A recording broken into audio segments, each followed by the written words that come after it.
la idea de esta primera charla es básicamente abordar un tema que desde el punto de vista académico se ha discutido muy poco, y es la relación que existe entre la regulación y la competencia, y particularmente sobre las facultades de la Comisión de Regulación de Energía y Gas frente a las normas de competencia específicamente.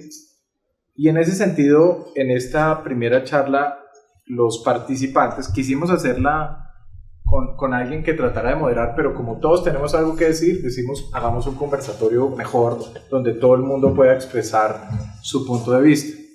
La doctora Ana María Ferreira es ingeniera industrial de la Universidad de los Andes, es una reconocidísima experta en el sector energético, en todos los sectores, es una de las consultoras más reputadas y conocidas, y que tiene unos puntos de vista siempre absolutamente interesantes.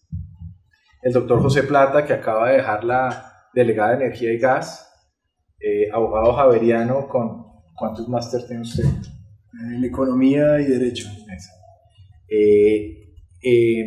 Quien obviamente tiene una calificación profesional muy interesante, que acaba de dejar el servicio público y que quiere participar desde el punto de vista académico en este tema.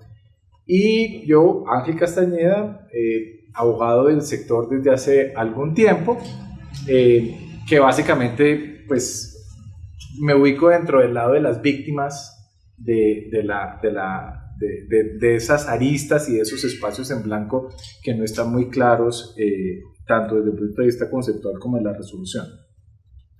En ese sentido, la mecánica es de la siguiente manera: vamos a tratar 3 temas, y esta es la primera charla de unas 3 o 4 que vamos a hacer específicas, más específicas cada vez, sobre temas puntuales de cada uno de los sectores, y vamos a tratar de traer muchos puntos de vista distintos.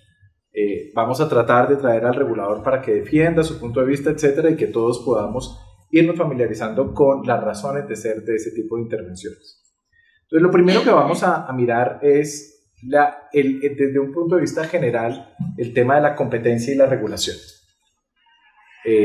partiendo de un supuesto, y es que ya el Consejo de Estado, digamos, tiene una posición muy pacífica frente a las facultades que tiene la Comisión de Regulación de Energía y Gas frente a la imposición de determinadas normas, particularmente límites y normas de competencia. Una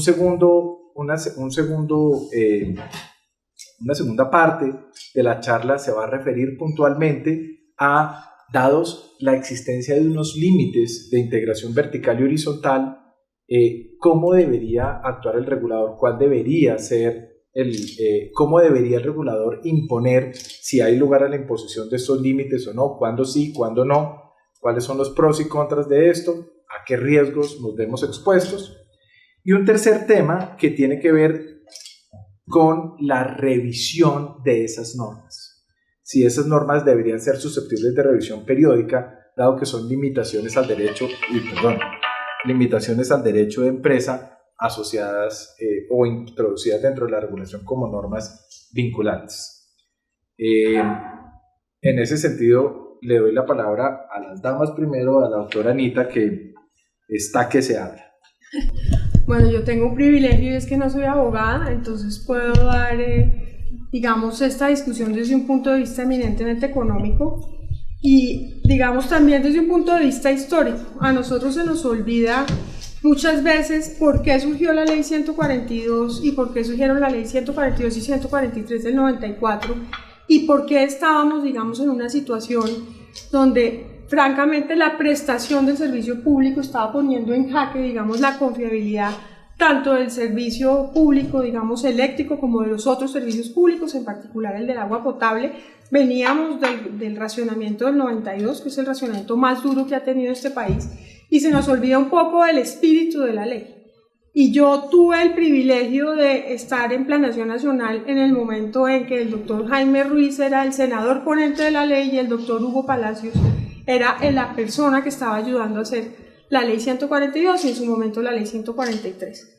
¿Y cuál era el espíritu de esta ley? Es una ley que promueve la competencia. Es una ley de competencia en los servicios públicos domiciliarios, donde se promueve la libre entrada, se permite la participación de agentes privados en el servicio y básicamente el Estado pasa de ser un Estado prestador a un Estado regulador y vigilante. Y en estos años se nos ha olvidado eso. Se nos ha olvidado por completo que esto es una ley de competencia, y una ley de competencia que implica que la regulación es la última instancia y la última receta de intervención estatal cuando otros mecanismos de mercado no funcionan. Y es clarísimo si uno mira las facultades que le otorga a la ley 142 a la Comisión de Regulación. Le dice, usted debe regular cuando no existen mecanismos de mercado o cuando hay fallas de mercado que distorsionen las condiciones de competencia. Y es un tema de última instancia. Y la ley empezó así, Ángel. La ley, cuando, muy particularmente en el caso de gas, el caso eléctrico es un poco distinto. En el caso de gas era una regulación muy liviana, donde uno daba unas señales muy generales, había tal vez 3, 4 normas, donde uno daba unas señales muy generales al mercado y dejaba que el mercado fuera creciendo y se fuera desarrollando solo. Y de hecho, yo creo que Colombia es uno de los ejemplos de masificación del gas a nivel mundial, donde esto se dio muy rápidamente y la iniciativa privada arrancó. A medida que pasa el tiempo, uno lo que ve es una tendencia de regulación cada vez más intrusiva. Ya estamos en el micromanagement regulatorio, donde se están regulando las cosas más absurdas, y lo que no hay conciencia, me parece que ni en el regulador, ni en el gobierno, y en algunos casos en los agentes que considero muchas veces son adictos a la regulación y no se mueven sin regulación, es que esta regulación pesada, intrusiva, de micromanagement está creando unas distorsiones a la competencia del mercado muy significativas. Y otra cosa que se nos olvida es que acá metemos a todos los servicios públicos en una sola canasta. Entonces decimos acá es que la electricidad es más o menos igual al gas, es que es más o menos igual al agua, y resulta que eso no es así. Hay 2 servicios que son completamente diferentes, uno que salió de la ley, que es el caso de las telecomunicaciones, donde hubo que hacer una ley especial, y otro que es el caso del gas natural. El gas natural no es la energía eléctrica, y las recetas que uno aplica a la energía eléctrica no se las puede aplicar al gas natural por una razón fundamental, y es que el gas sí enfrenta competencia, y el gas enfrenta competencia con los sustitutos. Y entonces la regulación tiene que ser muy cuidadosa en no afectar la competitividad de un combustible versus otro, porque esa afectación de la competitividad lleva a ineficiencia económica y lleva a distorsiones. Yo creo que más adelante les voy a dar, digamos, tengo 3 ejemplos que para mí son clarísimos. Uno es el tema de la integración vertical y lo que esto está creando en el mercado. 2 es el tema de la regulación de la canasta tarifaria en distribución de gas, y como eso está creando unos efectos devastadores y está limitando la capacidad de competir de ciertos combustibles. Y tal vez, digamos, la tercera, que también tiene que ver con el transporte, es cómo se está distorsionando el mercado, generando ineficiencia económica y fomentando que haya duplicidad de redes, duplicidad de prestadores en ciertos mercados donde no debería caber sino un prestador en red, así haya varios prestadores, digamos, en el servicio de comercialización del combustible. Entonces, no sé, eso es como un primer tema que me parece importante destacar. Yo creo que no se nos puede olvidar que esto es una ley de competencia, donde la intervención del Estado es la última instancia y no la instancia preferente, y donde tenemos que, cuando imponemos una regulación, mirar si efectivamente esa regulación es necesaria y si esa regulación efectivamente sí va a corregir las fallas del mercado o va a crear fallas peores que las que originalmente está procurando corregir. Esto es como un primer mensaje general que yo quisiera.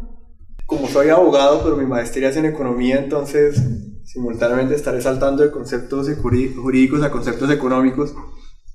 Pero para empezar a responder esa pregunta, prefiero empezar con conceptos económicos muy básicos, y es: los mercados conducen a la eficiencia. Es un principio básico de la economía.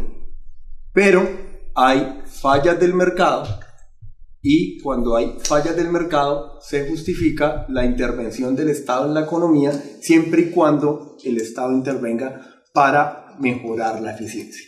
Y las fallas del mercado que señalan cualquier libro de teoría económica que uno tome como referente están relacionadas con externalidades, principalmente poder de mercado, y la tercera que es bienes públicos. Aquí yo creo que el tema más interesante es el de poder de mercado. ¿Por qué?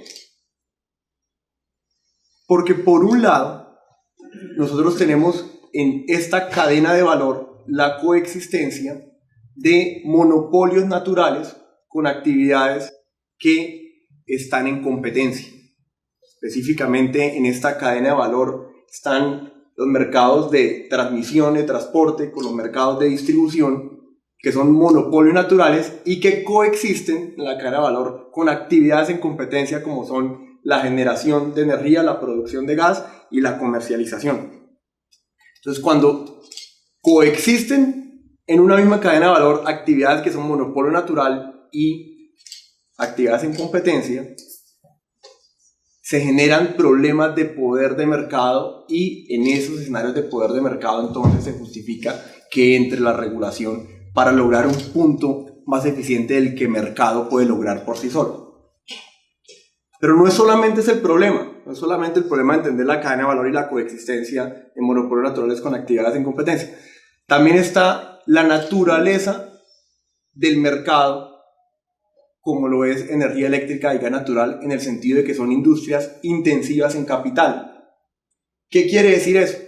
Que ese escenario ideal de competencia perfecta, que se caracteriza por un número plural de competidores, prácticamente empieza a dificultarse por la naturaleza del servicio en sí mismo, que requiere unas altas inversiones para poder prestarlo. Entonces, al coexistir poder de mercado, en este problema específico sí considero que se dan los elementos para que vía regulación el Estado intervenga en la economía para lograr un punto más eficiente de lo que el mercado pudiese lograrlo por sí solo. Tal vez el debate es si la regulación y cómo ha intervenido el regulador ha logrado puntos más eficientes o no, o si pudiese hacerlo de una manera que favoreciese más la eficiencia. Yo creo, y aquí yo soy el ecléctico entre ustedes dos por lo siguiente. Yo comparto con Anita y de hecho cuando la ley dice la función de la regulación es definir la tarifa a los monopolios y promover cuando la competencia, cuando de hecho esta sea posible, digamos, eso enmarca en términos generales una doble función frente al poder dominante en el sentido de determinar las tarifas y al mismo tiempo de ordenar los mercados. Y esas dos funciones son clarísimas. Yo no comparto el principio según el cual el Estado, al momento de intervenir, genera mayores eficiencias que las propias del mercado. Yo creo que ese es un supuesto que uno tiene que reevaluar todo el tiempo. De hecho, la posibilidad de que el Estado se equivoque derivado de los escenarios asimétricos de información con los cuales toma su decisión es grandísimo, porque nunca va a tener toda la información para acertar, y adicionalmente, si no se preocupa por capturar ese tipo de cosas, ese tipo de asimetrías de información, pues muchísimo menos. Entonces, a mí sí me parece que hay un punto crítico, y es que el regulador lo primero que tiene que preocuparse, si teniendo la facultad clara, es si vale la pena intervenir, sacar una señal, y si esa señal de verdad va a agregar valor. Yo creo que eso es un if muy grande que tiene que determinarse en cada caso, porque en muchos casos, la intervención lo que produce son ineficiencias. Produce unos costos de transacción gigantescos y unas contradicciones que realmente son muy difíciles de entender. Ahora, yo creo, Anita, que el regulador, particularmente la CREC, fue una entidad que creció pequeñita, muy técnica, ¿sí? Que no se preocupó por un fortalecimiento institucional que le permitiera hacer una regulación como en los parámetros que ahorita José va a hablar de eso, en los parámetros de la buena regulación, digamos, en la regulación que determina cuál es el problema, cuáles son las alternativas de intervención, cuál es la alternativa menos intrusiva y, una vez elegida, qué es lo que yo espero de esa alternativa para poder hacer la evaluación de impacto regulatorio, es decir, determinar si mi medida cumplió con los objetivos sí o no. Y ese descuido de la institución, digamos, creó que la CREC particularmente fuera creciendo porque le fueron agregando una cantidad de sectores y cosas sin que tenga la capacidad, en mi opinión, de asumir toda la regulación que ella misma se metió. Es decir, empezó a hacer la microregulación de todo, de absolutamente todo, incluyendo temas de competencia, y ya la misma regulación le sobrepasó. El mercado va mucho más adelante que lo que va la regulación y el regulador casi que va detrás. Y eso genera unas distorsiones en el mercado que son críticas. Yo también tengo un par de ejemplos y comparto contigo, Anita, que se están generando unas distorsiones que generan unas ineficiencias que son críticas en modelos que son monopólicos y donde el monopolio es el mecanismo de prestación más eficiente del servicio, pero que se estrella igualmente con otras libertades, como por ejemplo la libertad de redes. La libertad de empresa. Ese fue el modelo que escogimos. Aquí cualquiera puede poner una empresa de servicios públicos, cualquiera puede comercializar energía, tiene que someterse a la regulación, pero no es el gran problema.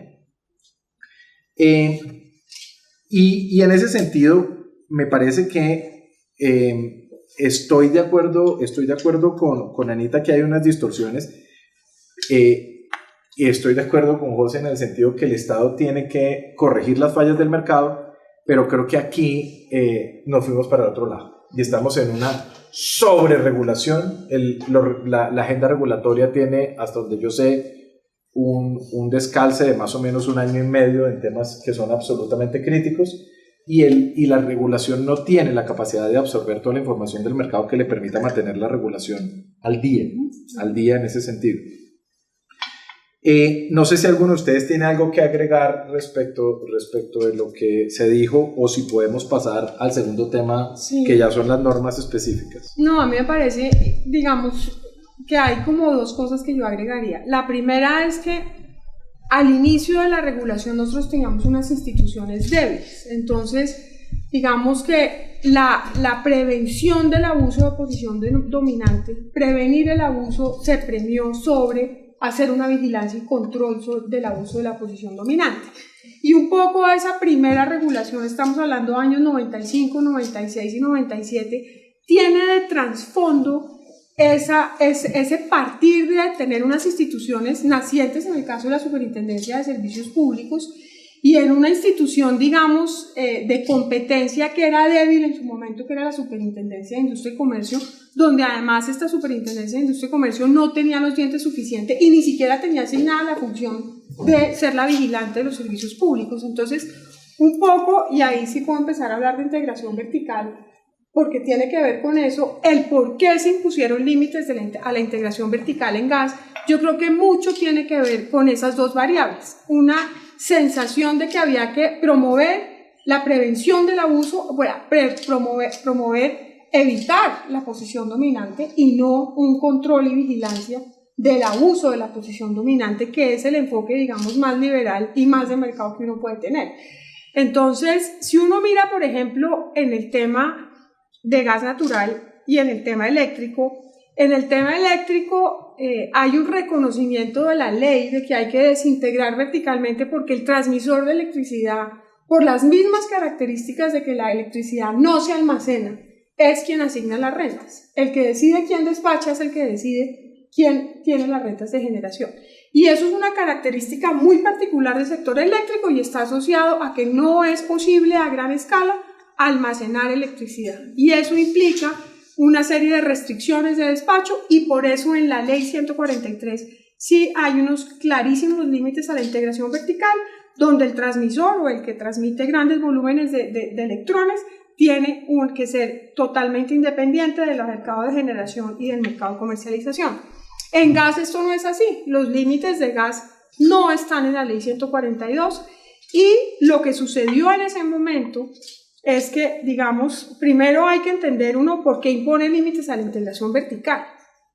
La integración vertical es lo más eficiente en términos de economía y solo puede ser más eficiente si hay una competencia que genera precios más competitivos que los que podría generar la integración. Y eso es así. Entonces, uno desintegra, impone límites a la integración vertical siempre y cuando esté convencido de que los precios asociados a un mercado donde está desintegrado verticalmente van a ser mejores a uno integrado verticalmente. ¿Qué sucedía en gas en ese momento? En ese momento, digamos, se creía que había un potencial de competencia aguas arriba en el caso de la producción, que es donde realmente se da la competencia, donde realmente en servicios públicos se promueve la competencia es aguas arriba en generación y producción. Y en ese momento se estaba discutiendo, estamos hablando año 95-96, el cambio de los contratos de exploración y explotación. Íbamos a pasar de contratos de asociación en que Ecopetrol era socio de la totalidad de los campos a contratos de concesión donde podía haber terceros con independencia de Ecopetrol quienes exploraran y explotaran los campos. Y si uno mira las motivaciones de las primeras resoluciones años 95 de desintegración vertical en gas, se dice explícitamente, en este momento no están las condiciones para desintegrar porque no hay competencia. Hay una concentración en la producción de gas, en ese momento 98% de los campos, digamos, con reservas de Ecopetrol, pero vamos a esperar durante 10 años y vamos a proteger este mercado con unos límites a la integración vertical por 10 años a la espera de que haya competencia en los campos de producción. Si no se da esa competencia, vamos a revisar los límites.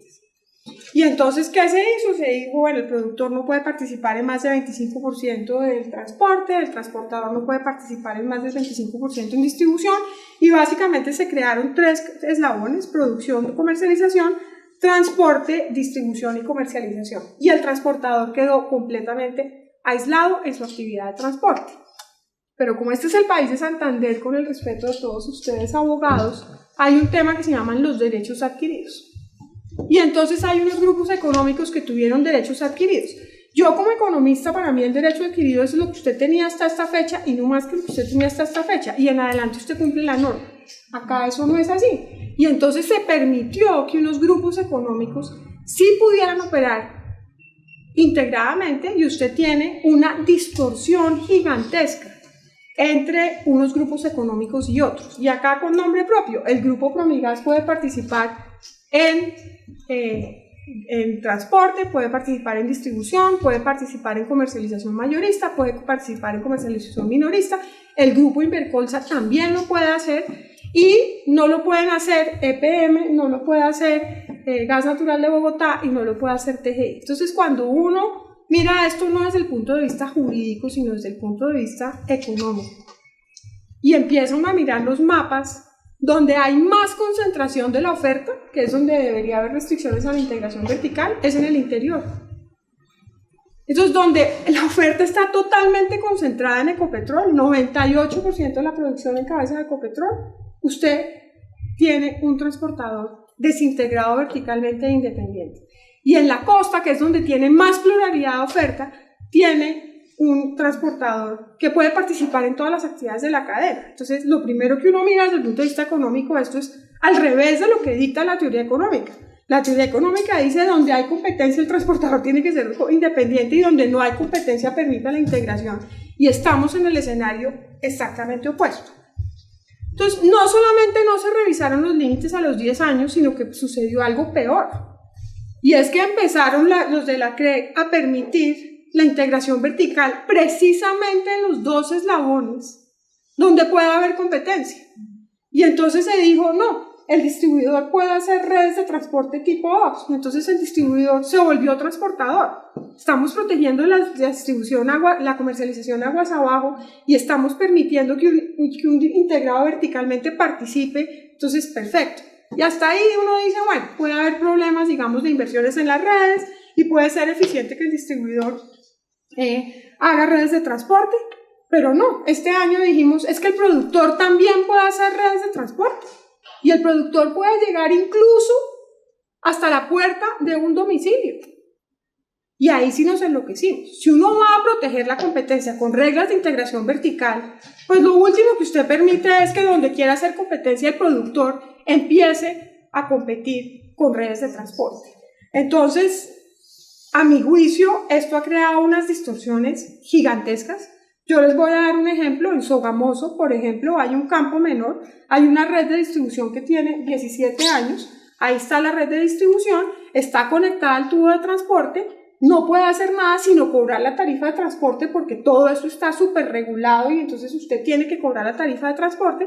Y hay un campo menor que a través de activos de conexión pasó, el bypass a la red de transporte y está atendiendo usuarios finales con redes de distribución paralelas. ¿Por qué? Porque estamos permitiendo que el transportador, que el productor compita en transporte. Llámese activos de conexión, llámese transporte. Y usted como incumbente, como quien tiene un contrato de transporte y distribución, no puede hacer nada, porque usted no puede salirse de la fórmula tarifaria de la CREC. Y entonces esto genera un tema de verdad de unas distorsiones absurdas. Cuando usted tiene competencia gas-gas, usted tiene que tener flexibilidad tarifaria y usted tiene que dejar que el incumbente se defienda y usted tiene que dejar que el incumbente también se pueda conectar a ese campo menor y también pueda atender a los usuarios y ahí que gane el más eficiente. Lo que uno no puede permitir es que esta regulación cree distorsiones que claramente llevan a competencia desleal, claramente otorgan ventajas competitivas para ciertos agentes y claramente están perjudicando a otros. Entonces, cuando uno regula, uno tiene que mirar qué es lo que está regulando. Por ejemplo, competencias, y yo tengo un mapa acá que es súper diciente, y es cómo los integrados se han ido comiendo todo el mercado.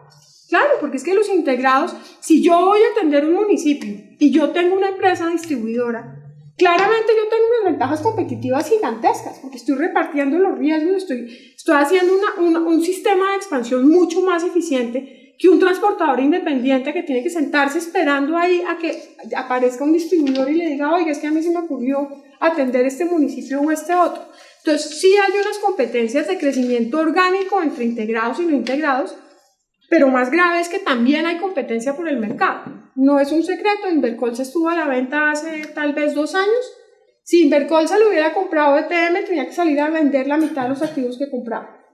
Si lo compraba Gas Natural de Bogotá, tenía que salir a vender la mitad de los activos que compraba. Si lo compraba Promigas, no pasaba nada. Entonces, eso es un primer tema. Entonces, la prevención del abuso de la posición dominante, yo creo que es un error, y en un sector competido como el gas natural, un error aún más graso. Pero además creo que uno tiene que consultar la evolución de las cosas. En el año 96 no teníamos una superintendencia de industria y comercio fuerte. Hoy sí tenemos una superintendencia de industria y comercio fuerte. Entonces uno lo que debería permitir es la libertad de integrarse, así sea a través de personas jurídicas independientes si uno quiere tener una separación contable, digamos, y evitar subsidios cruzados entre las distintas actividades, y simplemente una ente de vigilancia como existe en todas partes del mundo, con unos dientes fuertes, y cuando es el caso de fusiones y adquisiciones, pues de hecho lo ha hecho. Investiga caso a caso, mira las implicaciones del mercado, impone unas restricciones, y el agente verá si con esas restricciones que le impusieron, compra o se fusiona o no se fusiona. Pero yo sí creo que hemos llegado a un nivel de maduración institucional en que podemos permitir cierta libertad o la libertad que se requiera, digamos, o que sea conveniente desde el punto de vista económico, y básicamente un fortalecimiento de la vigilancia y el control que debe ser lo que es decir, regular lo menos posible y vigilar y castigar con comportamientos de competencia desleal o de restricciones de la competencia o de abuso de posición de dominio. Pero lo que tenemos hoy me parece que crea unas ineficiencias económicas gigantescas y considero yo está limitando el crecimiento de las empresas. Eso es un ejemplo de integración vertical. Después doy otros ejemplos de competencia en el mercado. Bueno, yo voy a hablar un poco con la perspectiva obvia. Hay un documento muy interesante que fue escrito en 1996 que se llama Restructuring Public Utilities. Y es un documento muy interesante que no solamente aplica para energía eléctrica o para gas natural, sino lo hicieron lo suficientemente amplio para transporte, para sistema de salud.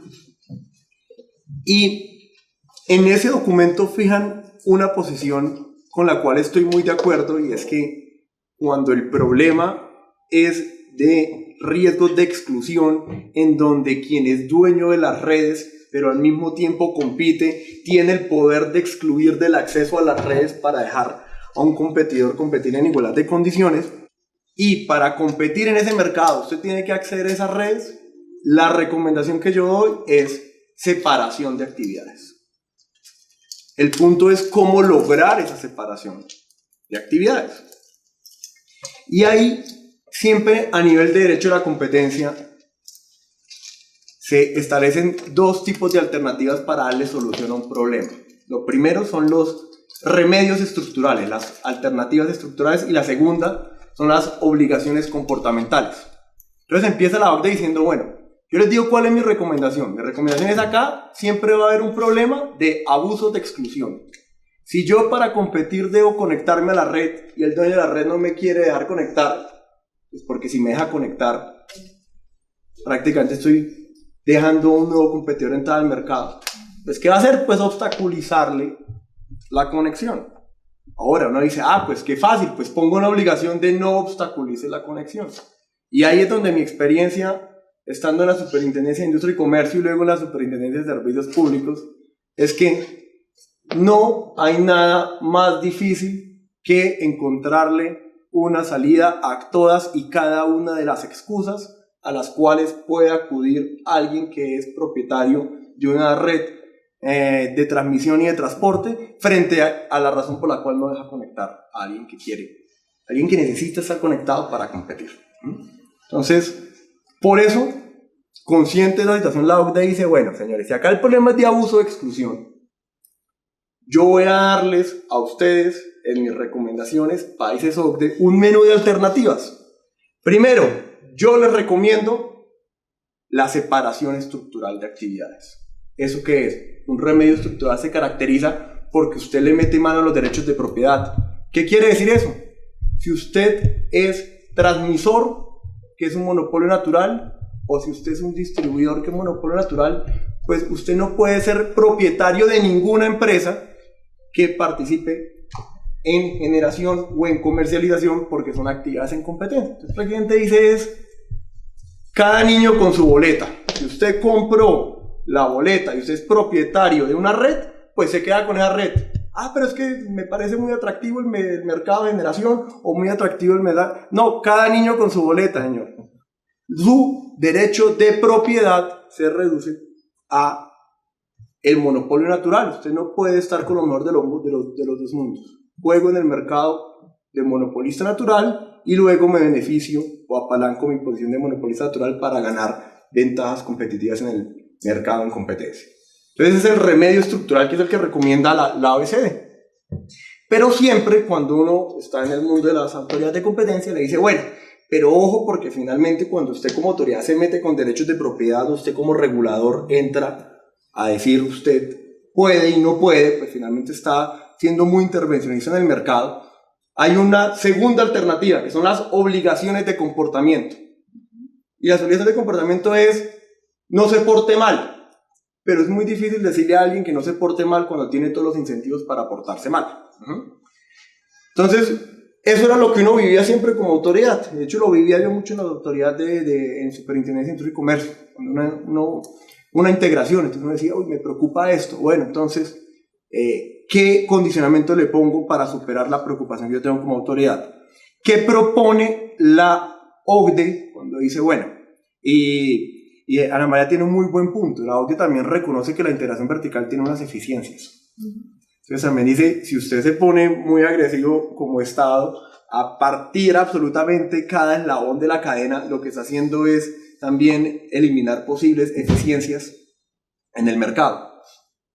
Entonces dice, bueno, la segunda alternativa es imponer condicionamientos o reglas de comportamiento. ¿Cuáles son esas reglas de comportamiento? Pues la primera, la más evidente, no obstaculice, ¿sí? Libre acceso. Entonces usted siempre ve ley 142, la obligación de facilitar la interconexión. ¿Sí? Listo. Ahí vamos bien, así lo decía la ley. Pero eso es insuficiente. ¿Qué alternativas da la OCDE? Primera alternativa, separación corporativa. ¿Qué quiere decir eso? Los voy a dejar que usted sea dueño de la red de transporte y de la actividad de comercialización y generación, pero póngame personas jurídicas independientes, ¿sí? Créeme una persona jurídica con un NID diferente, y esa persona jurídica con ese NID diferente ejerce la actividad de comercialización.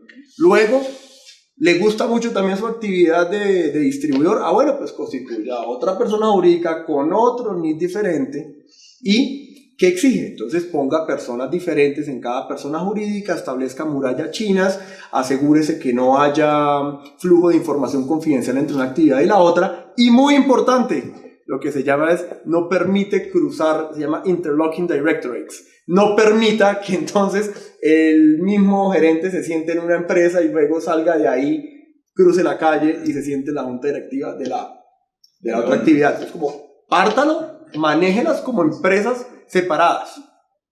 Esa también tiene la crítica de las eficiencias, ¿no? También le está introduciendo al mercado costos transaccionales.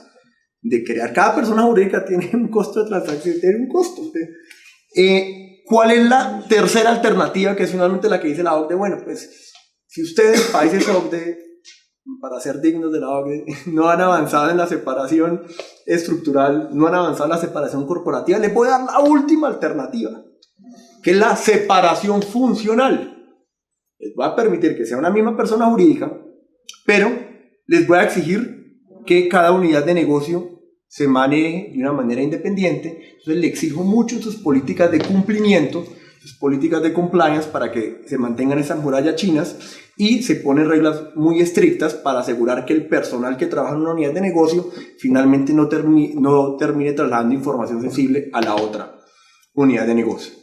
Esa última alternativa favorece las eficiencias, pero ahora yo me pongo la camiseta, después de haber estado 5 años en el sector público como policía, vigile eso, la siguiente afirmación. Vaya y vigile eso, que en la práctica, entonces en un piso diferente, entonces el señor que es conocedor de información sobre los puntos de conexión donde un gran proyecto renovable pudiese conectarse fácilmente, no va a ir a decírselo pues, a su otra unidad de negocio. O sea, que eso pues entre ellos se miran y no se hablan, siendo colegas dentro de una misma empresa. Entonces la verdad, eso como supervisor y me atento y dice, hombre, eso se vuelve bastante difícil. Frente a todo ese panorama que parece apocalíptico, la separación contable también está ahí para evitar subsidios cruzados. Entonces, frente a ese panorama, finalmente, ¿qué tenemos en Colombia? Como le explicó Ana María, es que tenemos una cláusula del abuelo que dejó coexistir a unas empresas a las que sí se les permite la integración vertical de unas actividades, pero a otras se les está diciendo que no. Entonces, prácticamente es unos en la cama y otros en el suelo. Por lo menos elijamos esquema, sería lo primero para decir. Pero lo cierto es que si nos ponemos a analizar dentro del menú de alternativas que da la OCDE donde estamos, y la respuesta es en ninguno. Es que ni siquiera en el mínimo estamos, ni siquiera en la separación funcional.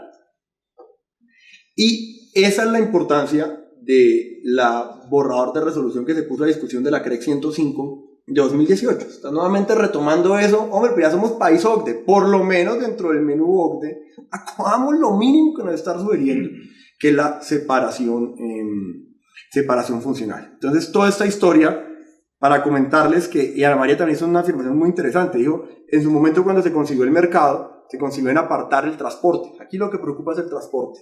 Entonces, muchas restricciones a la red de transmisión en gas natural, y separemos a ISA. Entonces, a ISA sí, prácticamente el 80% de la transmisión del país, separémosla.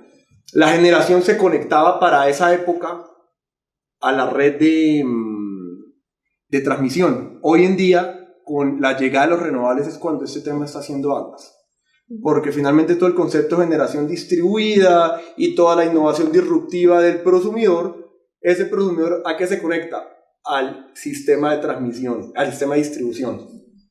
Pero resulta que al conectarse al sistema de distribución, finalmente está compitiendo en el mercado de comercialización. Entonces yo, distribuidor, inmediatamente tengo los incentivos alineados en contra de dejar conectar a un proyecto de generación distribuida, a un proyecto renovable. Entonces, finalmente, ese es como el panorama de la integración vertical. Yo creo que integración horizontal ahorita merita dar otra discusión. Con el doctor Plata, yo creo que uno no puede mirar la integración vertical como un tema aislado. Entonces, a mí eso me parece que es importante. Acá uno tiene, cuando hay suficiencia de gas, por ejemplo, uno puede hacer bilaterales. Cuando no haya ni las subastas, y el precio de la subasta es el mismo para todos. Segundo, en transporte hay una regla que es, primero, que solicita ¿Pero primero estás al que se criticando le esa otorga. primera regla o la estás No, validando? lo que yo digo es que la receta OCDE hay que mirarla en el contexto.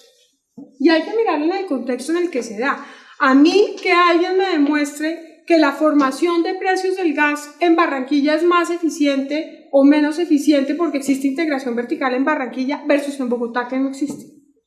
Entonces, no hay esa señal, porque es que el productor es Ecopetrol o el productor es Chevron. Punto. Final. Segundo, es una fórmula totalmente regulada. El que decide cuánto vale el gas natural en Bogotá es el señor de la CREC. Y el que decide cuánto vale el gas natural en Barranquilla es el señor de la CREC.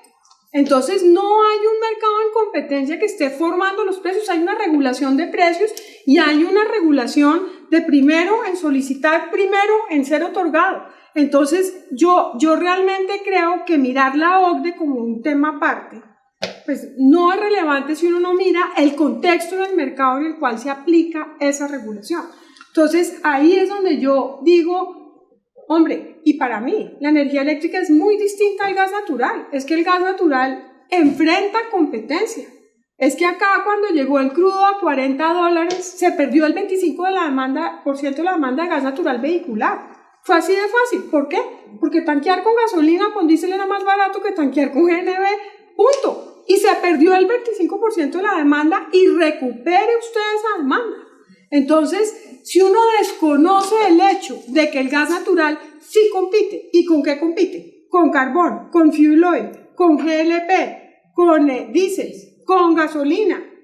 Entonces uno dice, acá nos enloquecimos, porque entonces a un mercado que sí puede ser competitivo, le estamos imponiendo unas barreras que le está impidiendo competir. Entonces, la receta OCDE, primero lo que vos decís me parece que es muy pertinente. Uno puede tener unos en coche y otros en el piso, porque eso genera una distorsión gigantesca en el mercado. Y de hecho la ha generado cuando uno ve el crecimiento de las empresas y las estadísticas de crecimiento de los grupos económicos. Los integrados verticalmente han crecido a un ritmo mucho más acelerado que los que no están integrados verticalmente. ¿A costa de qué? A costa del sacrificio de coberturas. Es que yo les digo a ustedes lo que era llevar gas a la calera. Acá, pues esto era, ¿quién es primero el huevo o la gallina? Gas natural, no, TGI, no, es que el tubo no me lo aprueban. No, no, si esto hubiera sido Promigas, ahí está el tubo, ahí está el gas y ahí están los usuarios de la calera. Con su tarifa, ¿cuál? Regulada por la CREC. Con el precio del gas, ¿cuál? El gas de Cusiana. Es que acá no hay competencia para formar precios en el mercado mayorista de gas. Y cada vez lo va a haber menos porque hay un referente internacional con las plantas de importación de gas si no hay nuevos hallazgos. Entonces a mí me parece que ese tema es muy relevante. Y es el único país del mundo, perdón lo que digo, donde nosotros liberamos un monopolio natural de gas, de suministro. Entonces, no solamente estamos creando todas estas distorsiones, sino al revés del mundo, lo que es monopólico, el que concentra el 98% de la oferta de suministro, a ese lo liberamos. Y el resto lo regulamos pues hasta el último tornillo y hasta el último mantenimiento y hasta el último tubo que va a 60 centímetros del pavimento de distribución de gas natural. Entonces me parece que uno no se puede aislar para regular ni de los mercados ni de los principios filosóficos económicos que uno está tratando de incentivar en ese mercado, porque lo que hace es frenar el crecimiento del sector primero y segundo, frenar la competitividad de la economía. Algunos puntos para que tengamos como en cuenta el contexto. En materia de energía eléctrica, la desintegración vertical está definida por ley. La ley 143 sí. Tomó una decisión y no es una decisión que dependa del regulador. El regulador lo que ha hecho en el sector eléctrico es matizarla, y en el sector eléctrico también se presentan agentes que están integrados verticalmente a través de diferentes empresas. Por ejemplo, el grupo Emgesa tiene Acodensa y maneja los dos temas. Funcionan en el mismo edificio, y aquí no estoy hablando más de cosas porque es la verdad, ahí funcionan en el mismo edificio, hacen transacciones, etcétera, etcétera. Y digamos, EPM, por ejemplo, también es una empresa integrada, y no solamente en el sector, sino además es multiservicios, y tiene unos temas. Incluso EPM tiene una sanción en la Superintendencia de Industria y Comercio asociado a un subsidio cruzado que hacía entre dos actividades.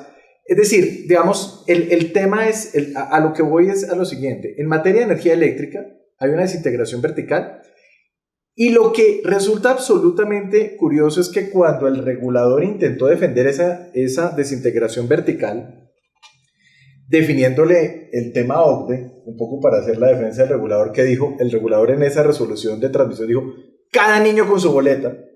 Llegó el Consejo de Estado y dijo, no señor, cada niño con su boleta no. Si usted tenía, como dice usted, los derechos del abuelo, entonces a AEB y AEPM, que tenían actividades de transmisión antes, donde se aplicó el criterio que tú dices, Anita, usted tiene derechos adquiridos, pero hasta ahí y no va más allá, se los levantó y permitió que ellos participaran en expansión. Entonces, ¿a qué voy yo? Mi primer punto es, aquí falta una coherencia de política pública, de economía, y de política pública que adicionalmente clarifique a los organismos judiciales, que son los que determinan la legalidad de la norma, si esto es así o no. Y la pobreza de las sentencias del Consejo de Estado en la definición de las resoluciones es abismal, o sea, es un tema realmente lamentable. El segundo punto frente al tema de gas natural, y simplemente para aclarar algunos de los puntos que hay aquí, la resolución sí dice que hay una separación funcional. Sí. Es más, hay una norma que dice, y yo me acuerdo porque la Superintendencia de Servicios Públicos en algún momento sancionó, que no podrían tener administradores comunes. Dos empresas no podían tener administradores comunes, y hay una empresa que sancionaron por eso en ese tema. De manera que tal vez sí hay unos vestigios, no exactamente en alguno de los puntos, pero sí hay algunos vestigios que se han ido diluyendo básicamente por esa intervención regulatoria que, entre otras cosas, ya la cantidad de resoluciones es tan grande que se les olvida lo que aprobaron en el 96 y si la norma del 96 está vigente. De hecho, digamos, cuando uno va a mirar la resolución y dice, uy, yo no sé si esta norma, esto está vigente o no, y uno tiene que mirar de ahí para adelante todo ese tema. El tercer punto... Sobre eso quiero ahí contar una anécdota. No, pero no quiero dañarle su... El tercer punto que es importante, Anita, es que yo estoy de acuerdo que hay una distorsión entre los que tienen derechos adquiridos y los que no tienen derechos adquiridos.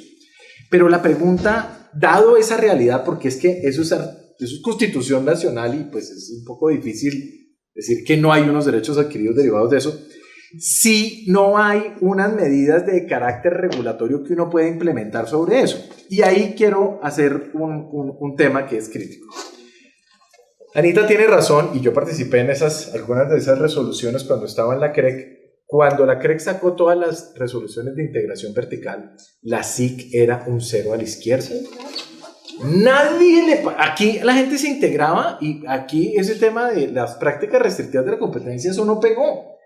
Eso nadie tenía competencia sobre los servicios públicos. Nadie lo quiero tocar ese tema. Ni siquiera tenía yo quiero contarles eso. Pero déjenme guiar. Sí.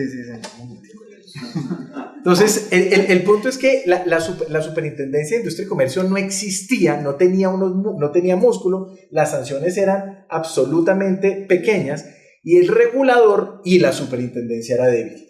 Y eso hay que decirlo. La superintendencia ha sido tradicionalmente manejada por políticos, salvo ilustres participaciones como las dos últimas que hemos tenido, que han sido profesionales enfocados, pero de ahí para atrás hemos tenido unas personas que realmente asustan. Y se los digo, a nosotros nos hemos enfrentado a unas cosas que dicen, esto de verdad da miedo. Si esas instituciones no se respetan como en mecanismos de control, lo que hace es que el regulador dice, yo tengo que resolver esto vía regulación. Y entonces hago una sobreexplotación porque tengo que resolver el problema. Este señor se la está montando, al chiquito se la están montando, entonces como nadie lo castiga, voy a sacar una regulación que más o menos lo proteja en ese sentido. Y yo creo que en ese mismo tema estamos en este momento, y con el debido respeto a la Superintendencia de Industria y Comercio, pero la Superintendencia de Industria y Comercio ahora tiene la competencia, tiene las facultades, pero no tiene conocimiento, no tiene ni a dónde está parada, no hace absolutamente nada. Da grima la participación de la abogacía de la competencia en las normas donde se toman decisiones de integración vertical. Yo les pongo un ejemplo que es increíble. Materia de autogeneración. Increíble. El autogenerador puede vender su energía únicamente a un generador. ¿Y por qué? ¿Y por qué un generador? El decreto, ¿Por qué no un comercializador? El decreto habla de generador y comercializador. Claro, pero la resolución habla de eso y no lo han corregido. Cuando uno va a la superintendencia de Industria y Comercio y dice, oiga, mire esto, y dice, uy, nosotros no vimos eso. Hay una falta de conocimiento de esos organismos de control que hace que el regulador tenga que hacer una hiperregulación. Y aquí ratifico, yo creo que este es un tema, y tú, Anita, que estás en este momento en los gozosos de política pública, yo sí creo que hay que empezar a hacer ese tema para que sea transversal y que todo el mundo entienda sobre el tema de la competencia, el parámetro de la competencia frente a la regulación y cómo la regulación debería reducirse a sus justas proporciones. Y ese es un objetivo que debería ser común frente a estos temas de integración. Finalmente, quiero poner de presente algo y tiene que ver con la otra cara de la moneda de la que tú estás señalando. Si ustedes ven el documento que sustenta los gasoductos de conexión, ¿sí?, que sacó la CREC, hagan un ejercicio, que es un ejercicio que uno dice es muy interesante porque ese tiene dos documentos soporte. Cuando primero lo proponen, que es un documento tremendamente pobre, muy pobre, y el segundo, que es cuando todo el mundo le pega hasta con el garrote al regulador y saca ya un documento donde hace una evaluación de impacto regulatorio, etcétera, etcétera, para que vean las diferencias de la calidad regulatoria en esos dos temas frente a un punto específico, que es la limitación de las facultades de integración y quién puede o quién no puede hacer ese tipo de gasoductos. Ese punto, ¿por qué es importante? Porque esos gasoductos de conexión, cuando se permiten, por ejemplo, le permiten a un campo menor conectar directamente a la demanda, están destruyendo el monopolio, las eficiencias del monopolio. Y nadie está haciendo una evaluación de costo-beneficio y dice, oiga, ¿qué pasa si, por ejemplo, en Barranquilla, que tiene, yo no sé, 30 millones de pies cúbicos diarios de demanda, llega un campo menor y se le conecta, que es de 30 millones de pies cúbicos diarios, para atender la demanda, y se la roba completamente? Entonces, ¿qué va a hacer el transportador? El transportador va a decir, yo voy a quitar esta demanda, y la tarifa se le sube al resto de los usuarios. Y ese es un tema que no está siendo evaluado por absolutamente nadie, y es parte por la cual nosotros impulsamos este tipo de foros, es para poder exorcizar nuestros demonios y poder exponer este tipo de problemas. De manera... Una réplica, sí. Sí, hágale. La visión que tiene Ángel del sector privado contrasta con mi visión positiva, pues porque estuve en el gobierno 5 años. Y la Superintendencia de Industria y Comercio jugó un papel muy importante en el caso Isagen. Correcto. Donde curiosamente, miren esta anécdota tan interesante. En el caso Isagen Argos, a ver, una de las primeras empresas que le manifestó a la Superintendencia de Comercio que quería participar en la subasta por la compra de Isagen fue Celsia, Grupo Argos. En ese caso se llamó Isagen Argos. Y en ese caso, la transacción no implicaba que se superaran los límites regulatorios del 25%. No obstante, la Superintendencia de Industria y Comercio hizo un análisis juicioso cuantitativo, que ya si las críticas eran sobre el modelo, pero definitivamente había todo un modelo cuantitativo que explicarles, y nos dice, mire, así no se supera el límite regulatorio, pues a mí como superintendencia sí me preocupa esta integración y la autorizo con unos condicionamientos. Fue muy interesante porque el dueño de las acciones de Isagen era el Ministerio de Hacienda. Entonces el Ministerio de Hacienda le pone recursos de reposición a la Superintendencia de Industria y Comercio, y eso refleja independencia. Claro. Dentro del mismo gobierno, eso refleja independencia en el actuar. Y responde la Superintendencia de recursos de reposición. Entonces el recurso del Ministerio de Hacienda es, oiga, Superintendencia de Industria y Comercio, ¿en qué momento usted se creyó más inteligente que el regulador? Ya hay una regulación específica, aplíquela. Y lo que le responde la SIG es, yo tengo una ley y si al producto aplicar esa ley me da como resultado que esa transacción sí me genera preocupaciones, así hay una norma de carácter específica, pétrea y que lleva más de 20 años sin ser revisada, pues yo como superintendencia tengo que hacer primar mi preocupación por la competencia, ya que ese es el objetivo que yo estoy llamado a proteger. Finalmente se termina entonces decidiendo, no, pues la regulación es interesante, es un punto para tener en cuenta para una autoridad, para la autoridad de competencia, pero no es una camisa de fuerza para decidir sobre lo que yo considero correcto. Entonces, esa es una primera réplica para dar un mensaje a favor de lo que sí ha sido el actuar de las autoridades de estos últimos años. Sí. Y hay otra. Y aquí está Alejandro Ibarra, con quien tuve el placer de compartir en la Superservicios. Efectivamente se habían unas normas en el 95 y el 96 que tenían limitaciones y obligaciones de separación funcional y de no compartir información sensible. Yo me moría de ganas de aplicarla. Se me hacía la boca agua aplicar esa regulación. Entonces Alejandro y yo dijimos, bueno, pues miremos a ver, hagamos esa arqueología jurídica de remontarnos al 96 a ver si esa norma finalmente podemos aplicarla. Y la respuesta es que es una norma huérfana. ¿Por qué es una norma huérfana esa que en su momento se expidió en el 95 y el 96? Porque se expidieron bajo un contexto en donde la Superintendencia de Servicios Públicos era al mismo tiempo autoridad de competencia y autoridad que vigilaba el cumplimiento de la regulación. Entonces, inclusive eran normas que se caracterizaban porque tipificaban y decían, se considera contrario a la libre competencia, práctica restrictiva de la competencia, no respetar la separación funcional, algo así. Y efectivamente cuando llegamos así dijimos, hombre, eso es un tema muy sensible en el mundo OCDE, es una norma muy antigua. Si nosotros nos ponemos de osados a intentar aplicar esta resolución, ¿cuál es la respuesta que al día siguiente va a sacar cualquier abogado que esté defendiendo al investigado? Usted no es competente. Ya, váyase a la SIC. ¿Sí? Váyase a la SIC y la SIC va a decir, oiga, pero es que a mí es una ley de competencia la que me dice que está prohibido y que no, y aquí lo que hay es una regulación que empezaban así, se considera contrario a la libre competencia.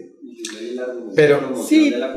Claro, y además la Superintendencia de Comercio históricamente ha sacado una posición, en el caso EPSA, es el caso EPSA con B, de Boyacá, el de medidores, donde fijó la posición de abuso de posición dominante de mercado con Exxon. Ahí le argumentó Boyacá y le dijo, sí, usted no es competente porque finalmente usted me está aplicando una regulación y la regulación le corresponde es aplicarla a la super... Sí, porque es que el argumento juega de lado y lado, ¿sí? Le corresponde a la Superservicio aplicarla. Y ahí la SIC dice, no, yo lo que aplico es una ley que son las normas de protección de la competencia, una regulación que propenda por desintegración vertical, por límites, es una norma de promoción de la competencia y yo no soy competente para sancionar con base en una regulación que es una norma de promoción. Inclusive con Andrés tuvimos la oportunidad de discutir, también está aquí presente, esa dicotomía entre promoción y protección que finalmente hace que esas normas que en el 96 estaban bien intencionadas en enfoque OCDE, hoy en día sean normas, en mi opinión, pues huérfanas. No, pero yo pienso, yo ahí digamos, creo que la ley 142 es una ley que para mí es una ley magistral. Y claramente había unos parámetros de separación contable. Y aquí yo sí creo que la Superintendencia de Servicios Públicos tiene unas culpas gigantescas. Cuando se fue a armar el Plan Único de Cuentas, ¿no? Un Plan Único de Cuentas tiene que ser una contabilidad regulatoria, por definición, porque es que si no tenemos la contabilidad de la DIAN y presente su declaración de renta, sello, recibido, pague y te di. Entonces, si uno tiene un Plan Único de Cuentas es porque el Plan Único de Cuentas va a ser la contabilidad regulatoria. Y dentro de esa contabilidad regulatoria usted tiene que tener unos criterios clarísimos de separación de actividades, que era el espíritu de la norma. Acá no hicimos un Plan Único de Cuentas con separación de actividades. Acá dijimos, acá el Plan Único de Cuentas va a ser parecido al fiscal, digamos al tributario fiscal, y entonces renglón 55, 44 AOM, y hasta ahí llegamos. Y eso es un error que me parece que fue estructural de la Superintendencia de Servicios Públicos. Si nosotros hubiéramos adoptado un Plan Único de Cuentas inteligente que reflejara los eslabones competitivos de la cadena y los separara claramente, no estaríamos en la situación en que estamos hoy. Y eso es un hecho y eso es un error del Estado. Ese es el problema de andar mirando casillitas y no mirando el tema integral, que a mí me parece que es supremamente preocupante. Y a mí me parece que es grave. No sé si Ángel quiere decir algo, pero yo les iba a traer un ejemplo que a mí me parece un ejemplo aberrante. aberrante, y son las tarifas de distribución de gas. Entonces acá resolvimos que nosotros vamos a regular hasta la última tarifa de distribución de gas. Hay unos principios que están en la ley 142 que son clarísimos: eficiencia económica, suficiencia financiera, neutralidad, solidaridad y transparencia. Son 5 principios.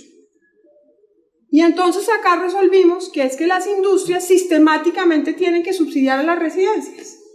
Y si usted mira lo que son las tarifas de distribución alrededor del mundo, y tengo acá ejemplos tal vez de 40 países, la industria siempre paga mucho menos, pero no es menos. Puede ser 40 veces menos, 10 veces menos, depende de la configuración de la red. Acá dijimos, no, en el año 2018 vamos a tener una tarifa plana, residencias e industrias, y asumimos que acá no hay sustitutos. No, acá sí hay sustitutos. Acá los señores de Corona se llevan las fábricas de inodoros para Ohio, Estados Unidos. Y ese es el sustituto de Colombia. ¿Y qué perdió Colombia? Toda la expansión de Corona se hizo en los Estados Unidos, en Ohio, donde increíblemente con una mano de obra y un salario mínimo de $1,400 era más barato que producir aquí en Cundinamarca. Y entonces a mí no me vengan a decir que eso no es distorsión de la competencia. Yo no he visto en ninguna parte de la ley 142 que una de las funciones de la CREC sea tener tarifas políticamente correctas. Eso no está acá. Lo que dijo la ley de servicios públicos es: aquí hay unos subsidios y esos subsidios son explícitos en las facturas. Y hay un régimen de solidaridad donde hay unas contribuciones y unos subsidios. Y usted cruza eso por fuera del costo de prestación del servicio, no dentro de la tarifa. Y entonces nosotros estamos firmando acuerdos de libre comercio, felices de la vida, con industrias subsidiando a todos los usuarios de las amas de casa desesperadas de gas. Y eso es así. Y creemos que acá no hay sustitutos. Sí los hay. Acá no es posible traer una fábrica de aluminio. ¿Por qué? Porque no es posible. Porque esa fábrica de aluminio va a subsidiar a 1.200.000 usuarios. Y entonces no lo podemos tener. Y entonces, en una ciudad como Bogotá, y se los digo, la tarifa en Bogotá baja, y baja por una razón que es muy sencilla. El denominador es la demanda, y la demanda ha crecido un 40% por encima de la estimación de crecimiento de la demanda de Bogotá. Asuntos comerciales, agresividad, crecimiento de las ciudades, concentración de usuarios. La tarifa en Bogotá de gas de distribución baja. Entonces uno dice, fantástico, más competitividad para la industria. Yo ahí mismo pienso, vamos a empezar a hacer cogeneración, programas de eficiencia energética en las industrias. No, señor, un momentico. Es que ahora la tarifa que usted va a asumir como industria es igual a la del ama de casa. Sí. Y entonces le voy a pesar de que la tarifa promedio en Bogotá baja, le voy a subir la tarifa a la industria. Y uno empieza a mirar diferentes países. Yo lo tengo acá para que ustedes lo vean. Es que es muy impresionante. Entonces uno empieza a decir acá, vamos a mostrar esto. Mire, estas son las tarifas, estas son las tarifas en Croacia. Esta es la tarifa residencial y esta es la tarifa industrial. Estas son las tarifas en Francia. Tengo ejemplo, mire esto. Esto es Francia. Esto de arriba es Croacia, que está dividido en diferentes. Esto es Finlandia. Esto es España. Esto es República Checa. Esto es Austria. No, nosotros acá resolvimos que para efectos sociales y políticamente correctos, entonces esta tarifa industrial la vamos a llevar hasta acá. Y uno dice, bueno, entonces empieza usted a mirar la competitividad. Y yo me siento y digo, bueno, vamos a mirar la competitividad en Bogotá con el GLP. La tarifa anterior competíamos perfecto. No, ya no competimos. En la tarifa de GNB competíamos perfecto. No, ya no competimos. Y entonces, ¿dónde está el crecimiento económico? ¿Dónde está la competitividad de la economía colombiana? ¿Dónde están los estándares de productividad? Hombre, la ley 142 se hizo para eliminar los subsidios cruzados. No por eso existe un régimen de solidaridad que es expreso y le dice, los subsidios van por fuera de la factura y los subsidios se pagan con las contribuciones de solidaridad. El costo medio de prestación de servicio tiene que ser el costo medio de prestación de servicio y usted no puede andar cruzando subsidios cruzados. Y a mí sinceramente me parece que no puede ser que nosotros después de 20 y pico de años de la ley 142 lo que estemos haciendo es profundizar los subsidios cruzados, quitándole competitividad a la industria colombiana, y lo solucionamos es a través de la tasa de retorno, la tasa de descuento, o decir, no, es que usted no puede hacer red de 2 pulgadas y no hágala de 4, sino hágala de 2, porque es que eso nos va a salir más barato. Eso no es el espíritu de esta ley. El espíritu de esta ley es: la industria es capaz de gestionar eficientemente su crecimiento y usted elimina los subsidios cruzados. Y acá los hemos profundizado por X o Y mil razones. Los subsidios empezaron, por ejemplo, siendo 50% para el estrato 1, plan de desarrollo para un mejor país, yo no me acuerdo cómo se llaman esos planes, entonces no, es que acá estamos fregados, entonces el subsidio estrato 1, 60%. Y si usted mira la tarifa eléctrica, yo sí quiero saber dónde la desintegración o la regulación, perdóname, pasamos de restricciones de 8 pesos por kilovatio hora y ya estamos en restricciones de 34 pesos por kilovatio hora, restricciones de 1.7 billones de pesos al año pagan los usuarios eléctricos en este país. Entonces yo digo, ¿y dónde quedó esta ley? ¿Y dónde quedó la ley 143? Porque es que lo importante, y yo advierto, no soy abogada, para mí lo importante es el espíritu económico que está detrás de la ley. Eso es lo que es relevante acá. Las leyes no reflejan artículo 1, numeral 7.5. No, ¿cuál es el espíritu económico que hay detrás de esto? Y el espíritu económico que había detrás de esto era la competitividad de la economía colombiana. Y que nosotros teníamos que crecer a básicamente 3, 4, 5% para que hubiera soluciones de equidad de verdad en la sociedad. No, la equidad no es el subsidio FODES de 46 pesos. La equidad es que haya industrias y la gente pueda trabajar en esas industrias y que haya crecimiento económico. Crecimiento económico de un dígito, con una de las energías más costosas del mundo, llenando esto de subsidios y subsidios en las tarifas y cruzando subsidios en industria, lo que hace es que estamos perdiendo unas oportunidades de inversión gigantescas. Y esto es lo que no está mirando el regulador. Cuando usted dice la tarifa de 2018 gas tiene que ser la misma para todo el mundo, uno se coge la cabeza y dice, ¿pero cómo así? Y yo tengo tratados de libre comercio con muchos de estos países. ¿Y dónde queda la competitividad de mi economía cuando tengo a 3 pelagatos en la industria de Tocancipá subsidiando a 1.200.000 usuarios, además indiscriminadamente? Porque yo soy ama de casa desesperada de la 74 y estoy recibiendo ese subsidio, porque mi tarifa de gas, a pesar de ser estrato 6 Rosales, está subsidiada por los señores de Peldar en Corona. Eso no es lo que dice la ley 142. Y hay una distorsión gigantesca en la regulación económica de tarifas de gas que está limitando la competitividad del gas en el mercado. Y usted, que antes competía con el GLP, ya a duras penas. Yo tengo ahí un tema, y es una diferencia que me sorprende un poco, José, y es que me pareció entenderle que la Superintendencia de Industria y Comercio no va a controlar las normas que saque la Comisión de Regulación de Energía y Gas que puedan determinar prácticas restrictivas de la competencia. Sí, correcto. Porque si esa es fijada en EPSA. Porque si ese es un tema que es crítico, porque entonces, digamos, tenemos una regulación que no tiene control y vigilancia. Hay una parte de la regulación que no tiene control y vigilancia, y eso es crítico porque básicamente pues los agentes van a hacer pues lo que a bien tengan dentro del mercado y no existe una función de control. Y eso me extraña mucho, básicamente porque el Consejo de Estado, de manera reiterada y absolutamente clara, ha ratificado la posibilidad de que el regulador pueda emitir este tipo, bien o mal, emitir este tipo de normas.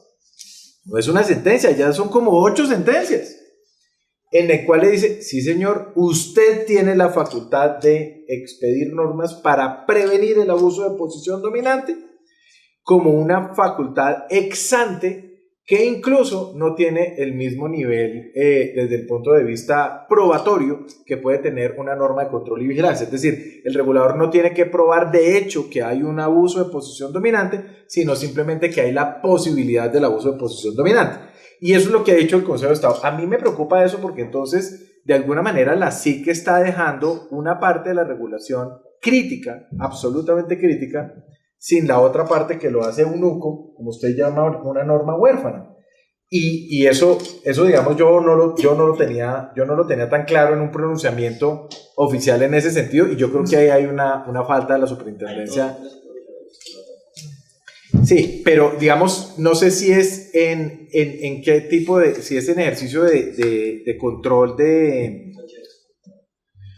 Entonces, digamos, ahí tenemos un issue que tenemos que mirar más a profundidad y tratar de desarrollar, porque eso, entonces la regulación, pues, tenemos una parte que no va a tener un efecto. Pero por eso es importante la CREC 105-2018. Claro, pero es que la CREC 105, la CREC 105, José, en realidad lo que determina es, estoy de acuerdo que contribuye, pero al final, si no hay un organismo de control que permita decir, es que esta es la norma que usted me está violando, o usted está abusando de la posición dominante, o está haciendo una práctica restrictiva de la competencia distinta al abuso de posición dominante, pues entonces pues las compañías hacen... O sea, es buena noticia para muchos de mis clientes, por ejemplo, porque haga lo que quiera, porque básicamente no hay control, pero eso tiene unas consecuencias dentro de la sociedad que a mí me parecen críticas. O la Superintendencia de Industria y Comercio tiene la seriedad de decirlo públicamente, decir, a mí no me da la gana de controlar la regulación, para que la Superintendencia de Servicios Públicos vuelva y retome eso, o hagamos algo, porque fue la SIC, yo me acuerdo las discusiones que habían entre Eva María Uribe y Emilio Archila para sacar esa ley, que nos hicieron mucho daño al sector, porque básicamente la superintendencia cogió todo, y ahora que la superintendencia lo tiene, la industria y comercio, entonces ahora no lo quiere y deja al sector y al usuario al garete, y eso me parece que es grave. Viene un punto, Anita y José, digamos como el último punto es, ¿cómo deberían revisarse esas normas? Dado que ya existen unas normas, ¿cómo deberían revisarse? Y te doy un ejemplo. Ahorita para la solución de Electricaribe se está pensando levantar los límites de integración horizontal para permitir que más agentes puedan entrar.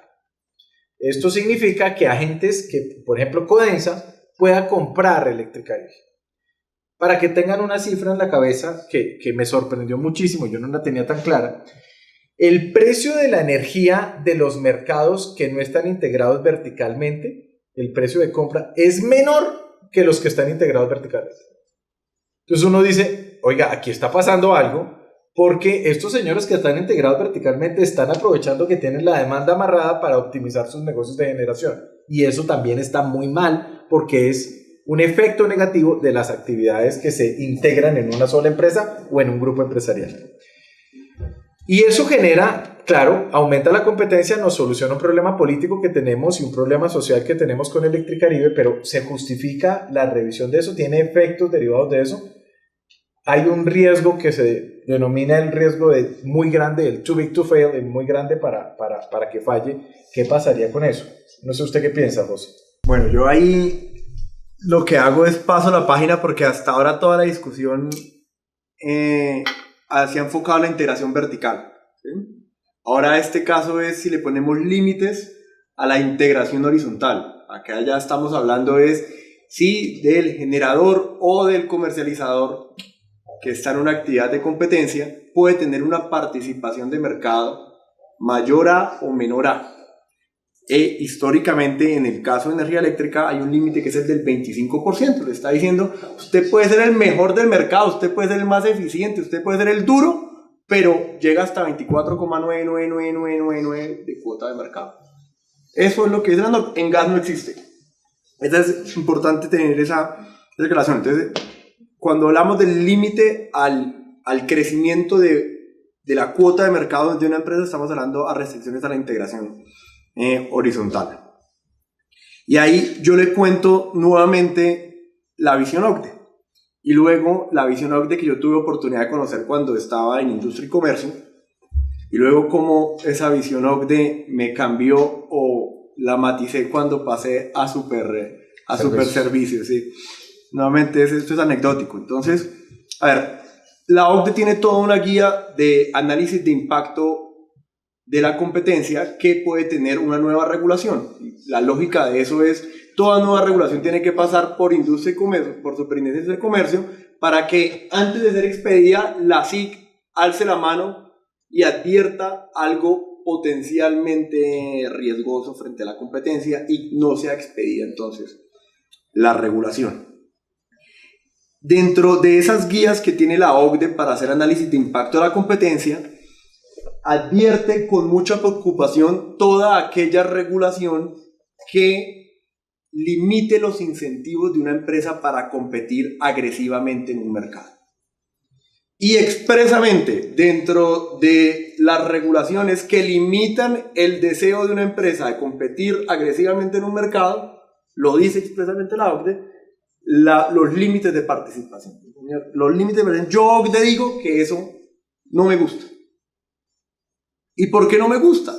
Tiene toda una lógica. Es, primero, el líder del mercado, pues cuando llega a ser el líder, pues se le van las ganas de seguir compitiendo agresivamente por el mercado. ¿Y qué se queda? Pues cuidando su cerca, cuidando su grano. Es que no puedo crecer, entonces ¿qué hago? Pues al presidente no lo van a medir por crecer, pero sí lo van a castigar por perder. Entonces, ¿a qué se dedica? Pues a cuidar lo que tenga. Segundo, el juego del seguidor. Pues, ¿cuál es el juego del seguidor? Hay un principio de la economía que dice, los individuos piensan en el margen. Entonces, al principio, cuando usted es chiquito, pues está súper agresivo porque puede ganar mucha cuota de mercado. Pero cuando usted ya se está acercando al 25, pues, ¿cuál es su beneficio marginal de seguir compitiendo por el mercado si ya me estoy acercando al 25? Entonces, entre más me acerco al 25, pues, ¿qué hago como empresa? Pues ya me vuelvo menos agresivo. Ya me estoy acercando. Mi beneficio, el empresario piensa en el margen ya me estoy acercando al 25, entonces ya me empiezo a volver perezoso, entre más me acerco al 25. ¿Qué facilita eso? De acuerdo con la OCDE, pues es la receta de una colusión tácita. Situación que es preocupante porque con un límite de 25, prácticamente ese mercado llegaría a tener 4 jugadores de 25. Hay un índice de concentración que se llama el CR4 y en Colombia el CR4 está alrededor de 80. Entonces nosotros nos parecemos mucho a esa preocupación de la OCDE en cuanto a los límites al crecimiento horizontal. Entonces esa era mi forma de pensar, ¿no? Cuando estaba en industria y comercio. Luego llegué a Superservicios. Y en Superservicios pues me tocó enfrentarme al gran problema del sector eléctrico que tenemos hoy en día, que es un jugador del mercado que se llama Electricaribe, que está muy cercano a ese 25%. Y fue el momento perfecto entonces para dejar de leer la literatura de competencia y empezar a leer toda la literatura de la economía de la información, el riesgo moral y el demasiado grande para fracasar. Y ahí, en esa literatura del demasiado grande para fracasar, inmediatamente me sentí identificado a medida que leía las experiencias y los aprendizajes del mundo con la crisis del subprime de 2007 y ponían de presente esa literatura de economía de la información diciendo, oigan, es que cuando se tiene un agente demasiado grande en el mercado y ese agente demasiado grande en el mercado juega en un segmento de la economía que está sobreprotegida, que se llama por una red de seguridad, sector bancario, sector servicios públicos, es la misma cosa, está protegida por una red de seguridad, eso inmediatamente genera un riesgo moral en el agente. El agente ya sabe que estoy sobreprotegido por el Estado, no me va a dejar quebrar porque tiene que haber continuidad en la prestación del servicio, ¿cierto? Entonces inmediatamente eso lo hace más perezoso para su adecuada gestión de riesgos. Va a haber que haber debate acá. Su adecuada gestión de riesgos. Inmediatamente el sector financiero, que es el llamado a hacerle contrapeso, también cae en el círculo negativo del demasiado grande para fracasar. Pues no lo va a dejar quebrar el Estado. Entonces, ¿qué hago? Pues le sigo prestando, le sigo renovando créditos. Y lo vi, yo estuve en eso. ¿Y cuál es el último malestar? ¿Cuál es la cereza del pastel en un problema de riesgo moral y demasiado grande para fracasar? Se genera también la preocupación por parte de la autoridad, se vuelve demasiado grande para intervenir. Claro. ¿Quién va a intervenir a ese monstruo? Era el gran interrogante. ¿Usted, plata? El interrogante va a intervenir el 25% del mercado. Déjeme ver el capital humano que usted tiene en las Superservicios para lanzarse en una decisión de ese tremendo tamaño. ¿El Ibarra? Por delante estaba Alejandro, sí. Entonces fíjese como toda esa historia me lleva a mí a que este tema del 25% llegaba absolutamente con mi mundo de la competencia diciendo es una barbaridad el límite. Ahora ya en el mundo del otro lado, pensando en la adecuada gestión del riesgo por parte de las empresas y la viabilidad financiera, si un 25% ya generaba todos estos círculos virtuosos de too big to fail, ¿qué pasa si levantamos el límite del 25%? ¿Sí? Entonces, a lo que voy con esto es, si el 25% se justifica en argumentos de competencia como se ha hecho, no lee todos los documentos y todos son competencia, yo digo, hombre, la verdad es que la teoría económica que yo he leído sobre ese tema me dice lo contrario. Pero si me voy a la aproximación de economía de la información, ahí sí ya veo una preocupación válida de demasiado grande para fracasar que debe introducirse al debate. E introducirlo al debate no quiere decir que lo justifique, pero sí tiene que incluir en el debate cómo vamos a fortalecer los superservicios si ahora vamos a tener agentes de mercado tan grandes, verdaderamente qué hace falta o qué debemos complementarle a la autoridad que tiene las facultades de intervención para que esté a la altura de agentes del mercado por encima del 25%. Y ahí viene todo una línea de investigación, diría yo, porque al sector financiero se le puede aprender mucho. José, una anécdota. Yo a mis alumnos les digo, mire, es que no es lo mismo hacer control de la competencia, el derecho a la competencia en las fábricas de galletas que en energía eléctrica o en gas, bueno, un servicio público, donde hay una diferencia incluso constitucional.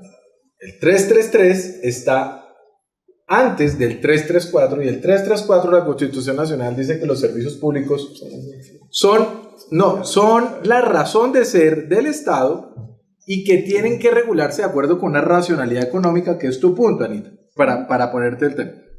Y el segundo tema que es interesante de lo que acaba de señalar José es, nosotros tenemos que tener claro, cuando usted señala que cómo vamos a fortalecer a la superintendencia, yo agregaría, ¿cuáles son los efectos frente a la competencia en generación, frente al mercado mayorista de energía, de tener un agente que puede ser el dueño del 40% de la demanda o del 50% de la demanda?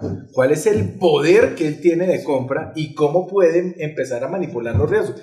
De eso no se ha escrito una sola coma y uno no ve eso dentro de la resolución, porque eso sí tiene unos impactos. Entonces, si ese es el tema, uno debería empezar a decir, pues entonces sí, dejemos que todo el mundo se integre o hagamos algo, pero no destruyamos lo poquito que existe con los amigos generadores tratando de competir por lo que hay en energía. Sigue, Anita. No, es que las cosas no pasan porque sí. Uno siempre tiene que buscar la causa subyacente detrás de un comportamiento. Y entonces, a mí este debate de verdad me llama mucho la atención. Lo primero que yo me preguntaría es, ¿por qué no hay más agentes generadores en el mercado? ¿Por qué tenemos 5 agentes pivotales en el mercado? Nadie se ha preguntado eso. Todo el mundo es max, si el límite, si quitamos el 35. A ver, señores, llevamos 25 años de la ley 142. Un cambio técnico bárbaro.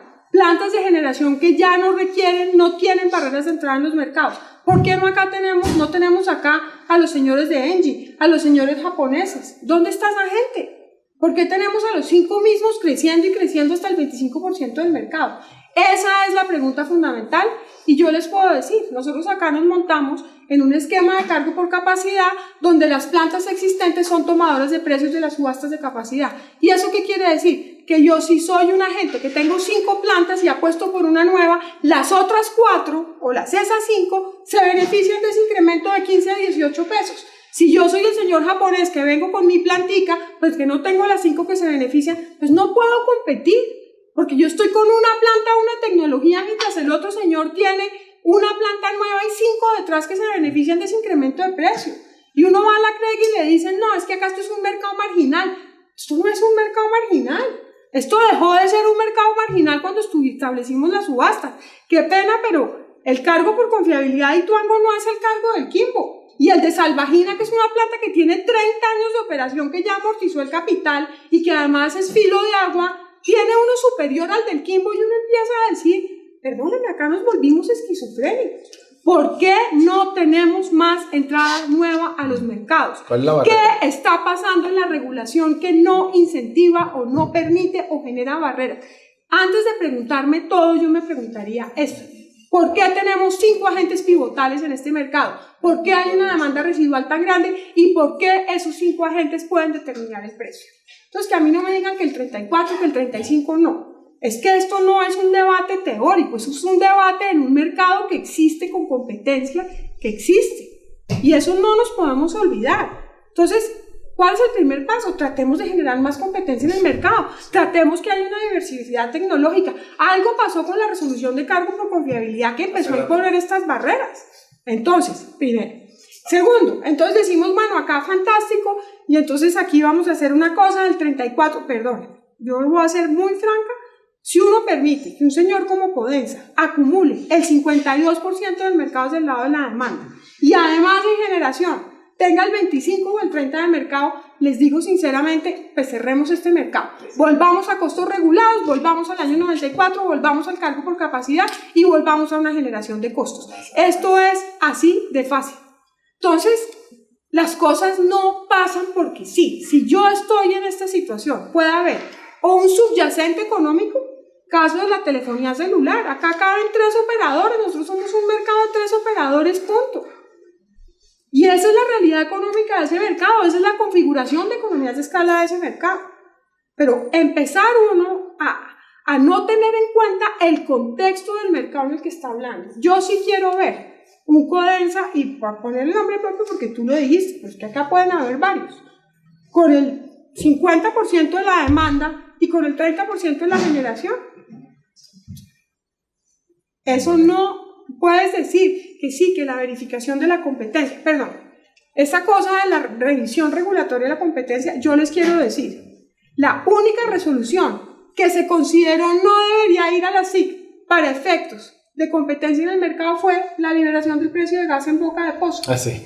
O sea, cuando uno mira que la liberación del precio de gas en boca de pozo, cuando tiene monopolios regionales en Cusiana y tiene a La Guajira con el 70% en su momento de la cobertura de suministro de gas de la Contra Atlántica, claramente un monopolio regional, entonces la CREC saca en un papel diciendo esto no afecta a la competencia en el mercado, entonces no va a la SIC. Correcto. Entonces aquí no puede primar la racionalidad normativa, acá tiene que primar el sentido común y el sentido económico. Porque es que de verdad nos estamos jugando el futuro económico de este país. Y yo les digo, para mí, la función de un regulador de la CREC y lo que maneja en términos de productividad y competitividad un regulador de la CREC es tan importante como lo que maneja el Banco de la República.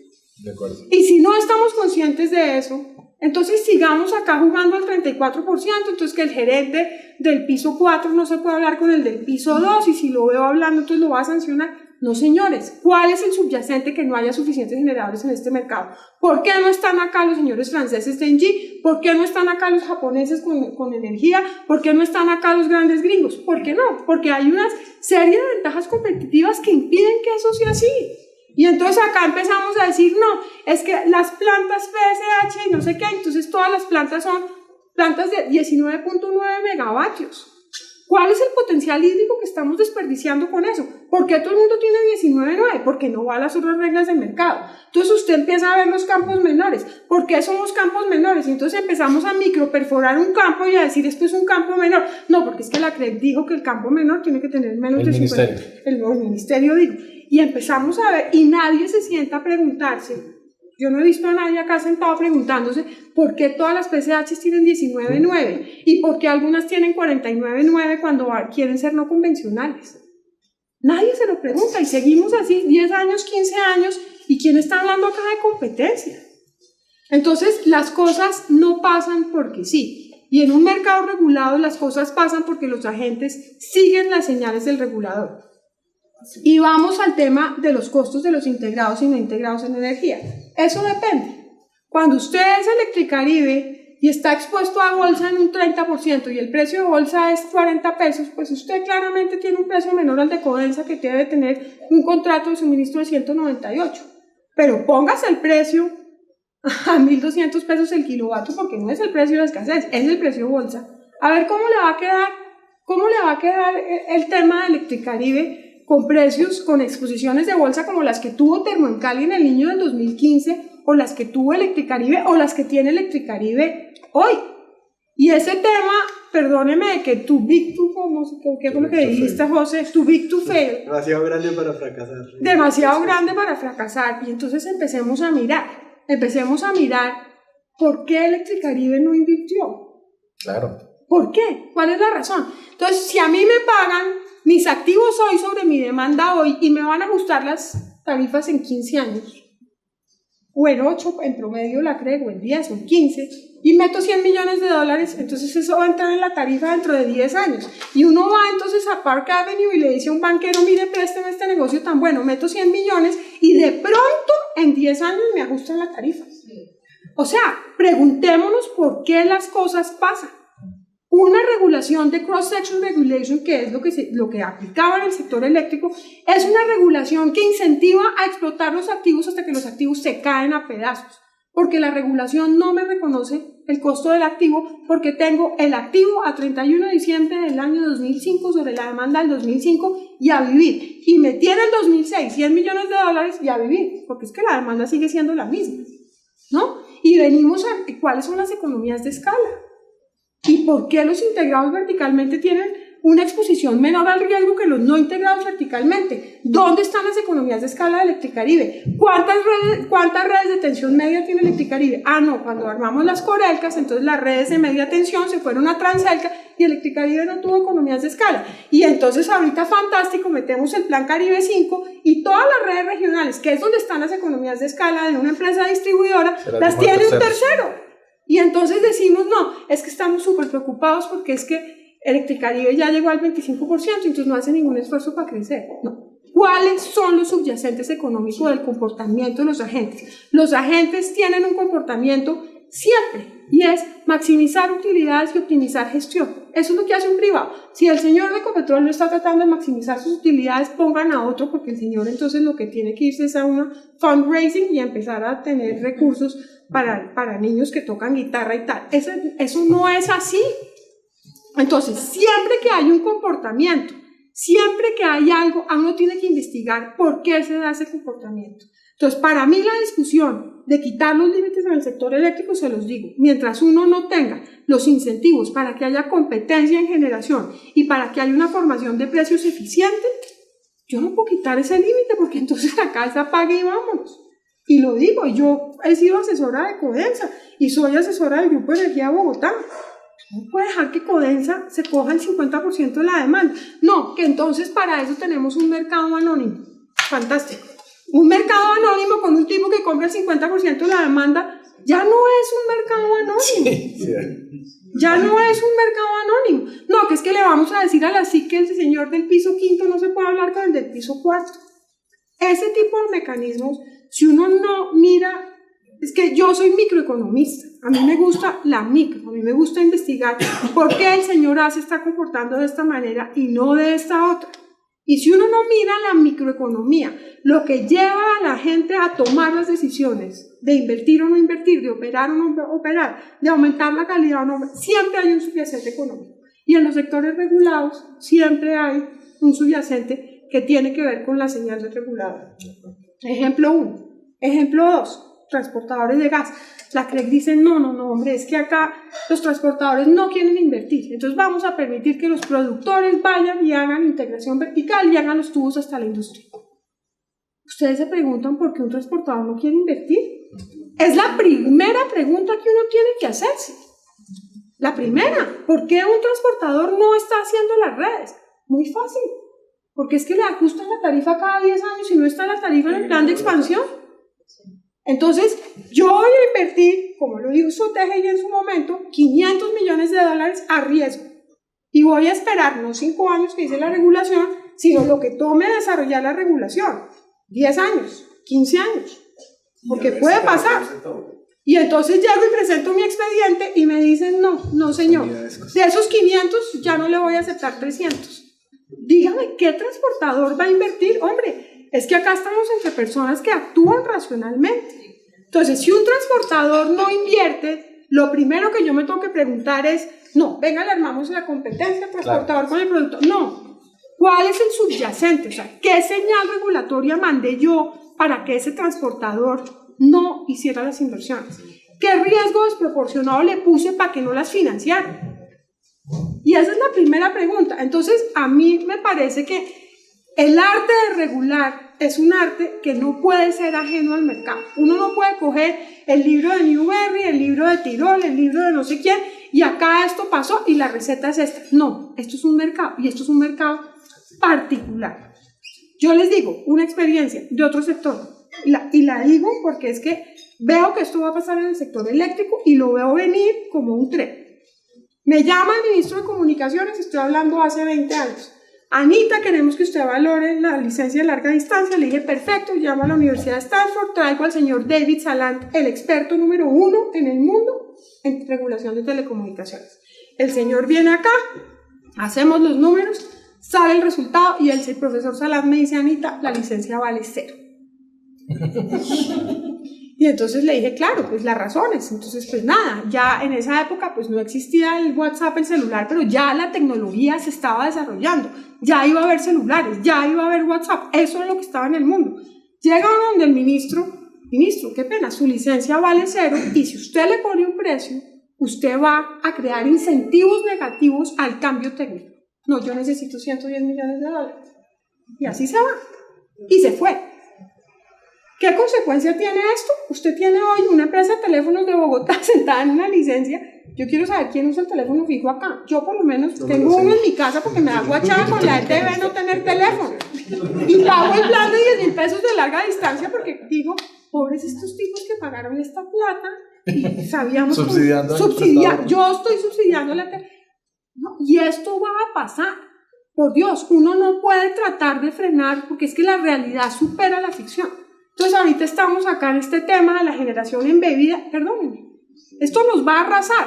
¿Cuál es la diferencia como colombianos? Que podemos actuar racionalmente y evitarle costos de transacción a esta economía y tomar decisiones inteligentes o empezar a poner barreras por todas partes a ver si entra la tecnología o no y cuando ya estemos como Macondo, que no tenemos ya ni luz eléctrica, entonces, no, es que ahora sí nos va a parecer fantástica la generación embebida.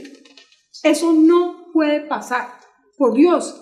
Tengamos conocimiento de los mercados, tengamos conocimiento de cómo actúan los agentes, de por qué actúan los agentes. Yo soy full creyente, y eso sí puede ser un sesgo, yo creo en los estados pequeños, creo en los estados de regulación liviana, creo en el libre mercado y creo que la capacidad de escoger y la capacidad de decidir llevan a la eficiencia económica.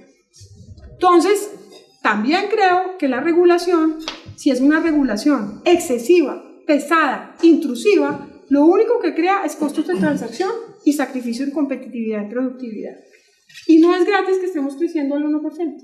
¿Ustedes sí creen que esas normas que son intrusivas y que son limitantes del derecho de empresa, dentro de la teoría, tienen que ser revisadas de manera periódica para ver si fueron o no, si cumplieron su propósito, si generaron distorsiones o... Porque yo lo que creo es que si eso no se revisa, lo que nosotros vamos a quedar es con unas normas PET de 20 años que se dieron con unos criterios que además llega el controlador y dice, no, yo no aplico esa norma porque esa norma es muy vieja y el otro tampoco tiene competencia. Yo creo que este es un tema que es necesario evaluar en cada punto y es un poco lo que pretendemos hacer dentro de estos foros, Anita. Para la próxima te toca sentarte allí y traemos aquí a alguien que nos dé la otra visión. Pero es que ustedes pueden creer que, por ejemplo, me ha tocado. No, es que vamos a hacer esto y nuestro plan estratégico y incluye esto y vamos a hacer esto y no sé qué. Y yo me siento ahí y digo, es que hay una norma que impide eso. ¿Cómo? Una norma del 95, artículo no sé qué. O sea, son tal la cantidad de normas es absurdo. Que ni siquiera las mismas empresas están conscientes de que en el año 95, yo sí, porque como estoy en este negocio y son como los hijos drogadictos, este par de sectores para mí. Entonces yo sé que el hijo drogadicto en el año 95 le pasó A, le pasó B, le pasó C, pero es tal el cúmulo de normatividad que hay empresas que ni siquiera se acuerdan que en el año 95 había esta restricción o esta norma o esta regla. Y reguladores que no se acuerdan de lo que hicieron. Sí. No, y reguladores, además hay normas que son contradictorias. Pero es que el cargo no empezó en el cargo por capacidad. Y tú citas la ley eléctrica y el cargo empezó con el cargo por respaldo. Entonces, te dejo la inquietud para el siguiente. ¿Por qué pasó? ¿Por qué cambió? ¿Y cuál fue el motivante para cambiar a cargo por capacidad? ¿Y por qué no nos quedamos al cargo por respaldo como tal? Digamos, el cargo que había al principio era un cargo de potencia. Entonces uno lo que paga es la pila. Usted lo que paga es que esté la planta generadora ahí en el perfecto estado. No, entonces ahí es donde yo voy. Entonces era un cargo de potencia donde uno simulaba, digamos, eventos hidrológicos y uno decía cuáles son los faltantes para esos eventos hidrológicos. Entonces, lo que le decían a uno es, cuando hay un fenómeno del Niño, pues tenemos una vulnerabilidad tenga pilas, que las pilas eran las térmicas, y por eso se logró hacer la masificación del gas, porque las térmicas se hicieron a gas, y tenga esa pila, pero esa pila no le va a generar sino ciertos momentos de tiempo. Y entonces usted tiene que garantizar un ingreso fijo porque si no esto no es banqueable y esas pilas no van a llegar. Eso era el cargo. ¿Qué pasó? Que en un evento de Niño, básicamente usted fue a prender la pila y la pila no le dio punto. Entonces, en el año... No, entonces sí, pero porque ya había, digamos, antecedentes de que no estábamos... Digamos que no teníamos seguridad de que la pila fuera a prender porque no había una obligación de despacho. No, te estoy contando el cuento de la CREC. Entonces acá llamamos a una gente... Yo viví la historia hace un momento. Claro. Yo lo que pasa es que sí creo en el cargo por capacidad. En el que tuvo a partir del 96. No, en el anterior. Exacto. Entonces, ¿qué pasa? Dijimos, no, esto nos vamos a sofisticar y vamos a hacer un mercado de energía y vamos a hacer unas opciones de energía. Y de ahí es que volvió el tema de un tema de potencia a un tema de energía. Con un agravante, y es que antes las salvajinas y toda esta gente que era filo de agua prácticamente, no recibía cargo, porque es que usted no es una pila. Correcto. Usted es una bicicleta, usted pedalea y usted si no tiene agua no pedalea y no genera. Usted no puede generar, usted no almacena. Entonces usted no le da la pila que requiere o la... digamos, confiabilidad, el respaldo que requiere el sistema eléctrico. Entonces uno veía las hídricas casi sin cargo por confiabilidad. Hay algunas que no tenían y las térmicas sí tenían un cargo porque las térmicas tenían que tener unos respaldos en contratos de gas, en transporte de gas y además una amortización de capital cuando estas plantas no existían. Claro, entonces ahora uno llegó a unas ofertas de energía firme súper sofisticadas. Y el efecto práctico es el mismo. En el 2010 tocó intervenir el mercado, en el 2015 tocó intervenir el mercado. Entonces, ahí es donde uno tiene que preguntarse ¿qué está pasando? Porque si yo le estoy pagando a Salvagina el mismo cargo de confiabilidad o más alto que a un Quimbo, algo tengo que estar haciendo mal. Porque además ese ingreso fijo que tiene una generadora de hace 30 años, que además es filo de agua, que además ya está totalmente sedimentada, pues si yo le doy ese ingreso fijo a un tipo que tiene costo fijo prácticamente cero y le estoy pagando un costo de oportunidad del agua que es muy limitado porque es que no tiene capacidad de almacenamiento, pues estoy además dándole una ventaja competitiva a esa planta en la formación de precios de bolsa. Y esos son el tipo de cosas que nos tenemos que cuestionar. ¿Por qué está pasando lo que está pasando? ¿Por qué el comportamiento de la bolsa de energía es como es? ¿Por qué los costos de electricidad en Colombia se han encarecido? Y no solamente los subsidios, sino todo el esquema de mercado. Yo sí creo que hay que revisar porque el mundo cambia. Claro. El mundo cambia. Y si uno no revisa, pero fíjense que en gas dijeron, sabemos que esto está mal, esta regulación, la hacemos expresa porque vamos a proteger 10 años el mercado, vamos a imponer estos límites que sabemos que no tienen sustento económico y hay que buscar ese documento. Es un documento muy inteligente porque dice... Sabemos que estos límites no se justifican en términos de eficiencia económica hoy, pero vamos a proteger el mercado porque los contratos de asociación van a hacer que acá lleguen 1000 productores y va a haber competencia entre campos y esto va a ser la maravilla. Pero si no es así, lo vamos a revisar en 10 años. Esa norma es del año 95. Estamos en el año 2018. Y en efecto se revisó en el 2004, 2005. Pero el punto es, y ya... Sí, yo tal vez cierro hoy la respuesta. Definitivamente los estándares finalmente, a ver, cuando vino la OCDE, yo estaba en Superintendencia de Industria y Comercio y hace todo el análisis de mejora normativa, que sacan las recomendaciones, pues era esperada la respuesta, pero igual fue un shock para el gobierno en el momento, que era muy fácil el diagnóstico, había una hiperinflación regulatoria, pero la palabra fue impactante tal vez. Y la manera de superar esa hiperinflación regulatoria como lo prevé lo que es el RIA o el AIN, como se tradujo acá en Colombia, análisis de impacto normativo, parte de la base prácticamente de dos grandes pilares. Primero, haga revisión ex ante. Antes de expedir, analice muy bien cuáles son el costo y efecto y analice alternativas. Y dos, haga revisión ex post. Para ver si cumplió. Sí, eso, para celebrar los objetivos y no se cumplieron, vuelva a revisar su metodología y sus cálculos a ver si lo logró. Y adicionalmente a esa revisión ex ante y esa revisión ex post, también hay que poner de presente el juego entre supervisor y regulador. Porque nosotros al optar por un mecanismo que es atípico, que es dividir el regulador del supervisor, finalmente tenemos el problema del que Daniel ya mencionó, que cuando el regulador encuentra que a su regulación le están haciendo gol y el supervisor no actúa, entonces responde es el regulador cambiando la regulación. Entonces esa parte, pero yo nuevamente voy al punto donde empecé, y es entender conceptualmente que estamos en un mercado donde simultáneamente hay monopolios naturales, son las actividades de transmisión e distribución, y esas coexisten con actividades en competencia, que es la generación y comercialización. ¿Por qué digo con eso? Porque cuando estamos hablando de monopolio natural, actividad de transmisión y distribución, el regulador fija la tarifa. Entonces ahí viene todos los argumentos que señalan a María. Entonces está la dificultad de la señal de inversión. Pues ¿de dónde viene la señal de inversión? Pues de la tarifa que le fija el regulador. Y la ley 142 ya establece que cada 5 años hay que revisar, no pero la dificultad, la meta es hacer que se cumplan esos 5 años. Pero en lo que sí no hay esa obligación de revisar es en las normas que rigen el comportamiento de los agentes en aquellas actividades donde sí hay competencia. Y ahí, como dice Ana María, el mercado es cambiante. Definitivamente lo que se concebió en su momento de liberalización del mercado en 94, lo que pasa hoy en día, pues hay mucho más de lo que está, hay muchas más herramientas con las que cuenta el mercado, cuentan los mercados energéticos a nivel mundial, que en Colombia no las hemos traído, y que definitivamente ese es uno de los temas donde también está pendiente de darse la discusión. Simplemente cierro para decir que en un mercado en competencia, entonces lo que le corresponde al regulador son dos cosas. Uno, fijar las reglas de juego. Y dos, buscar cómo dinamizar ese mercado. Y tal vez en fijar las reglas de juego, nuevamente cobra importancia de la resolución CREC 105 de 2018, y en cómo dinamizar la competencia.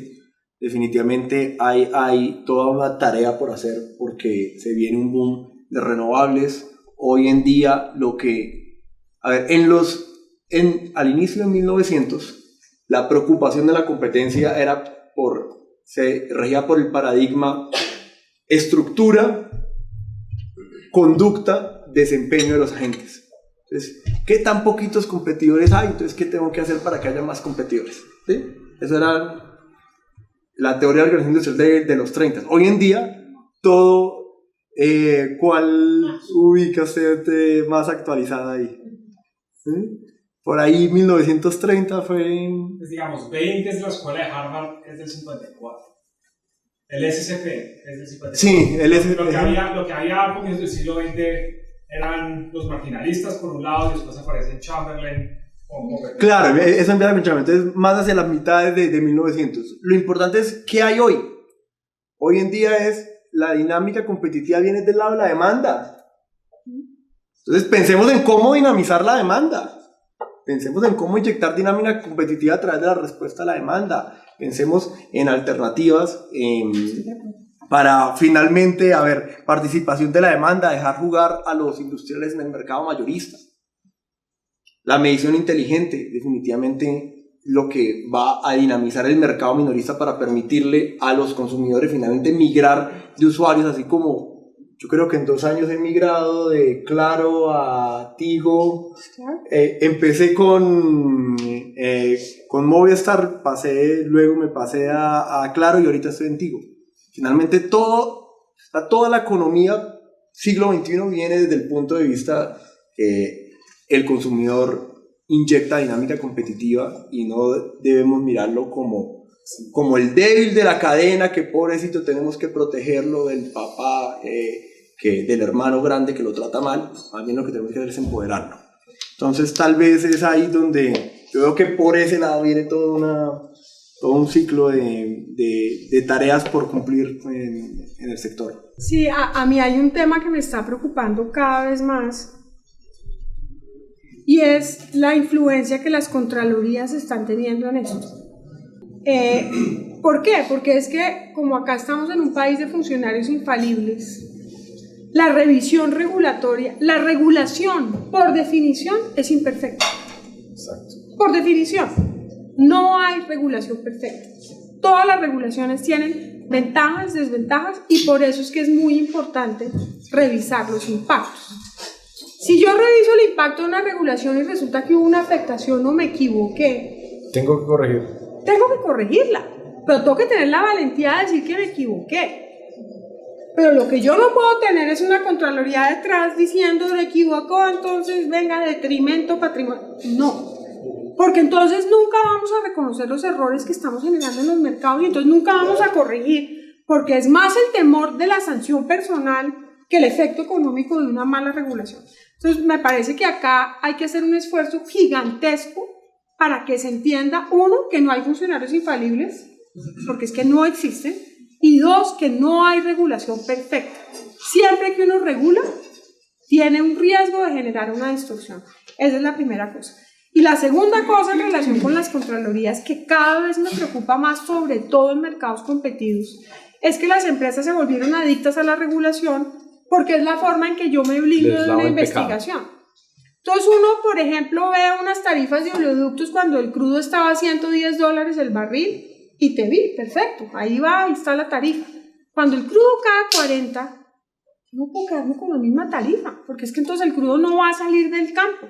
No, entonces demos un descuento, detrimento patrimonial. Entonces preferimos una tarifa de 100 con volumen 0 a una tarifa de 70 con volumen 100.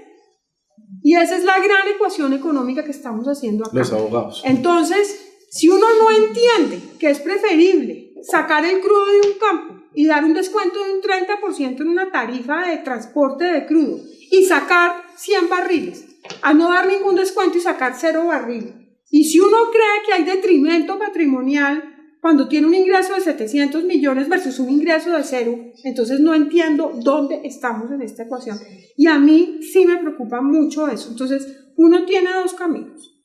El primer camino es privaticemos todo. Y entonces ahí ya, por sustracción de materia, podemos competir libremente y hacer descuentos y tener una política y una dinámica económica racional. Segundo, jalémosle la racionalidad económica. No puede ser que un ingreso de 0 sea un ingreso mejor que 70, porque esa adicción a la regulación me parece que está llevando a Colombia por un camino equivocado. Y sobre todo, en el caso de las empresas públicas, pues si no hay regulación, el riesgo es exponencial. Y eso me parece que es un problema grave. Y en el caso de las privadas, pues es mucho mejor en una junta directiva decir no crecí porque es que esta era la tarifa, a decir no crecí porque es que no supe crecer o hice una mala gestión. Yo simplemente quiero poner de presente la última, para terminar, la última resolución que intervino o que puso normas de integración vertical fue la que limitó la participación de los agentes al puerto de Buenaventura. En el lapso de 1 año y medio fuimos de limitar a todos los agentes a no limitar a ninguno y ahora solamente a algunos. O sea, eso es preocupante porque es que la racionalidad económica detrás del tema es crítica y esa es la razón por la cual queremos hacer este tipo de cosas y ojalá los agentes del sector tengan esto. Yo aquí me siento exorcizando demonios y ojalá los demás puedan hacer exactamente lo mismo, pero la idea es tratar esto desde el punto de vista académico. Quiero agradecerle a Anita, a José, yo aprendí muchísimo, muchas gracias, y a todos ustedes por venir. Esperamos que nos sigan apoyando en la Asociación Colombiana de Derecho a la Competencia, que es el anfitrión oficial. Yo soy simplemente el ejecutor, ahí el doctor Ibarra es mi jefe. Espero que podamos volver a reunirnos y hacer puntos específicos de discusión respecto de temas de la regulación. Muchas gracias a ustedes por venir.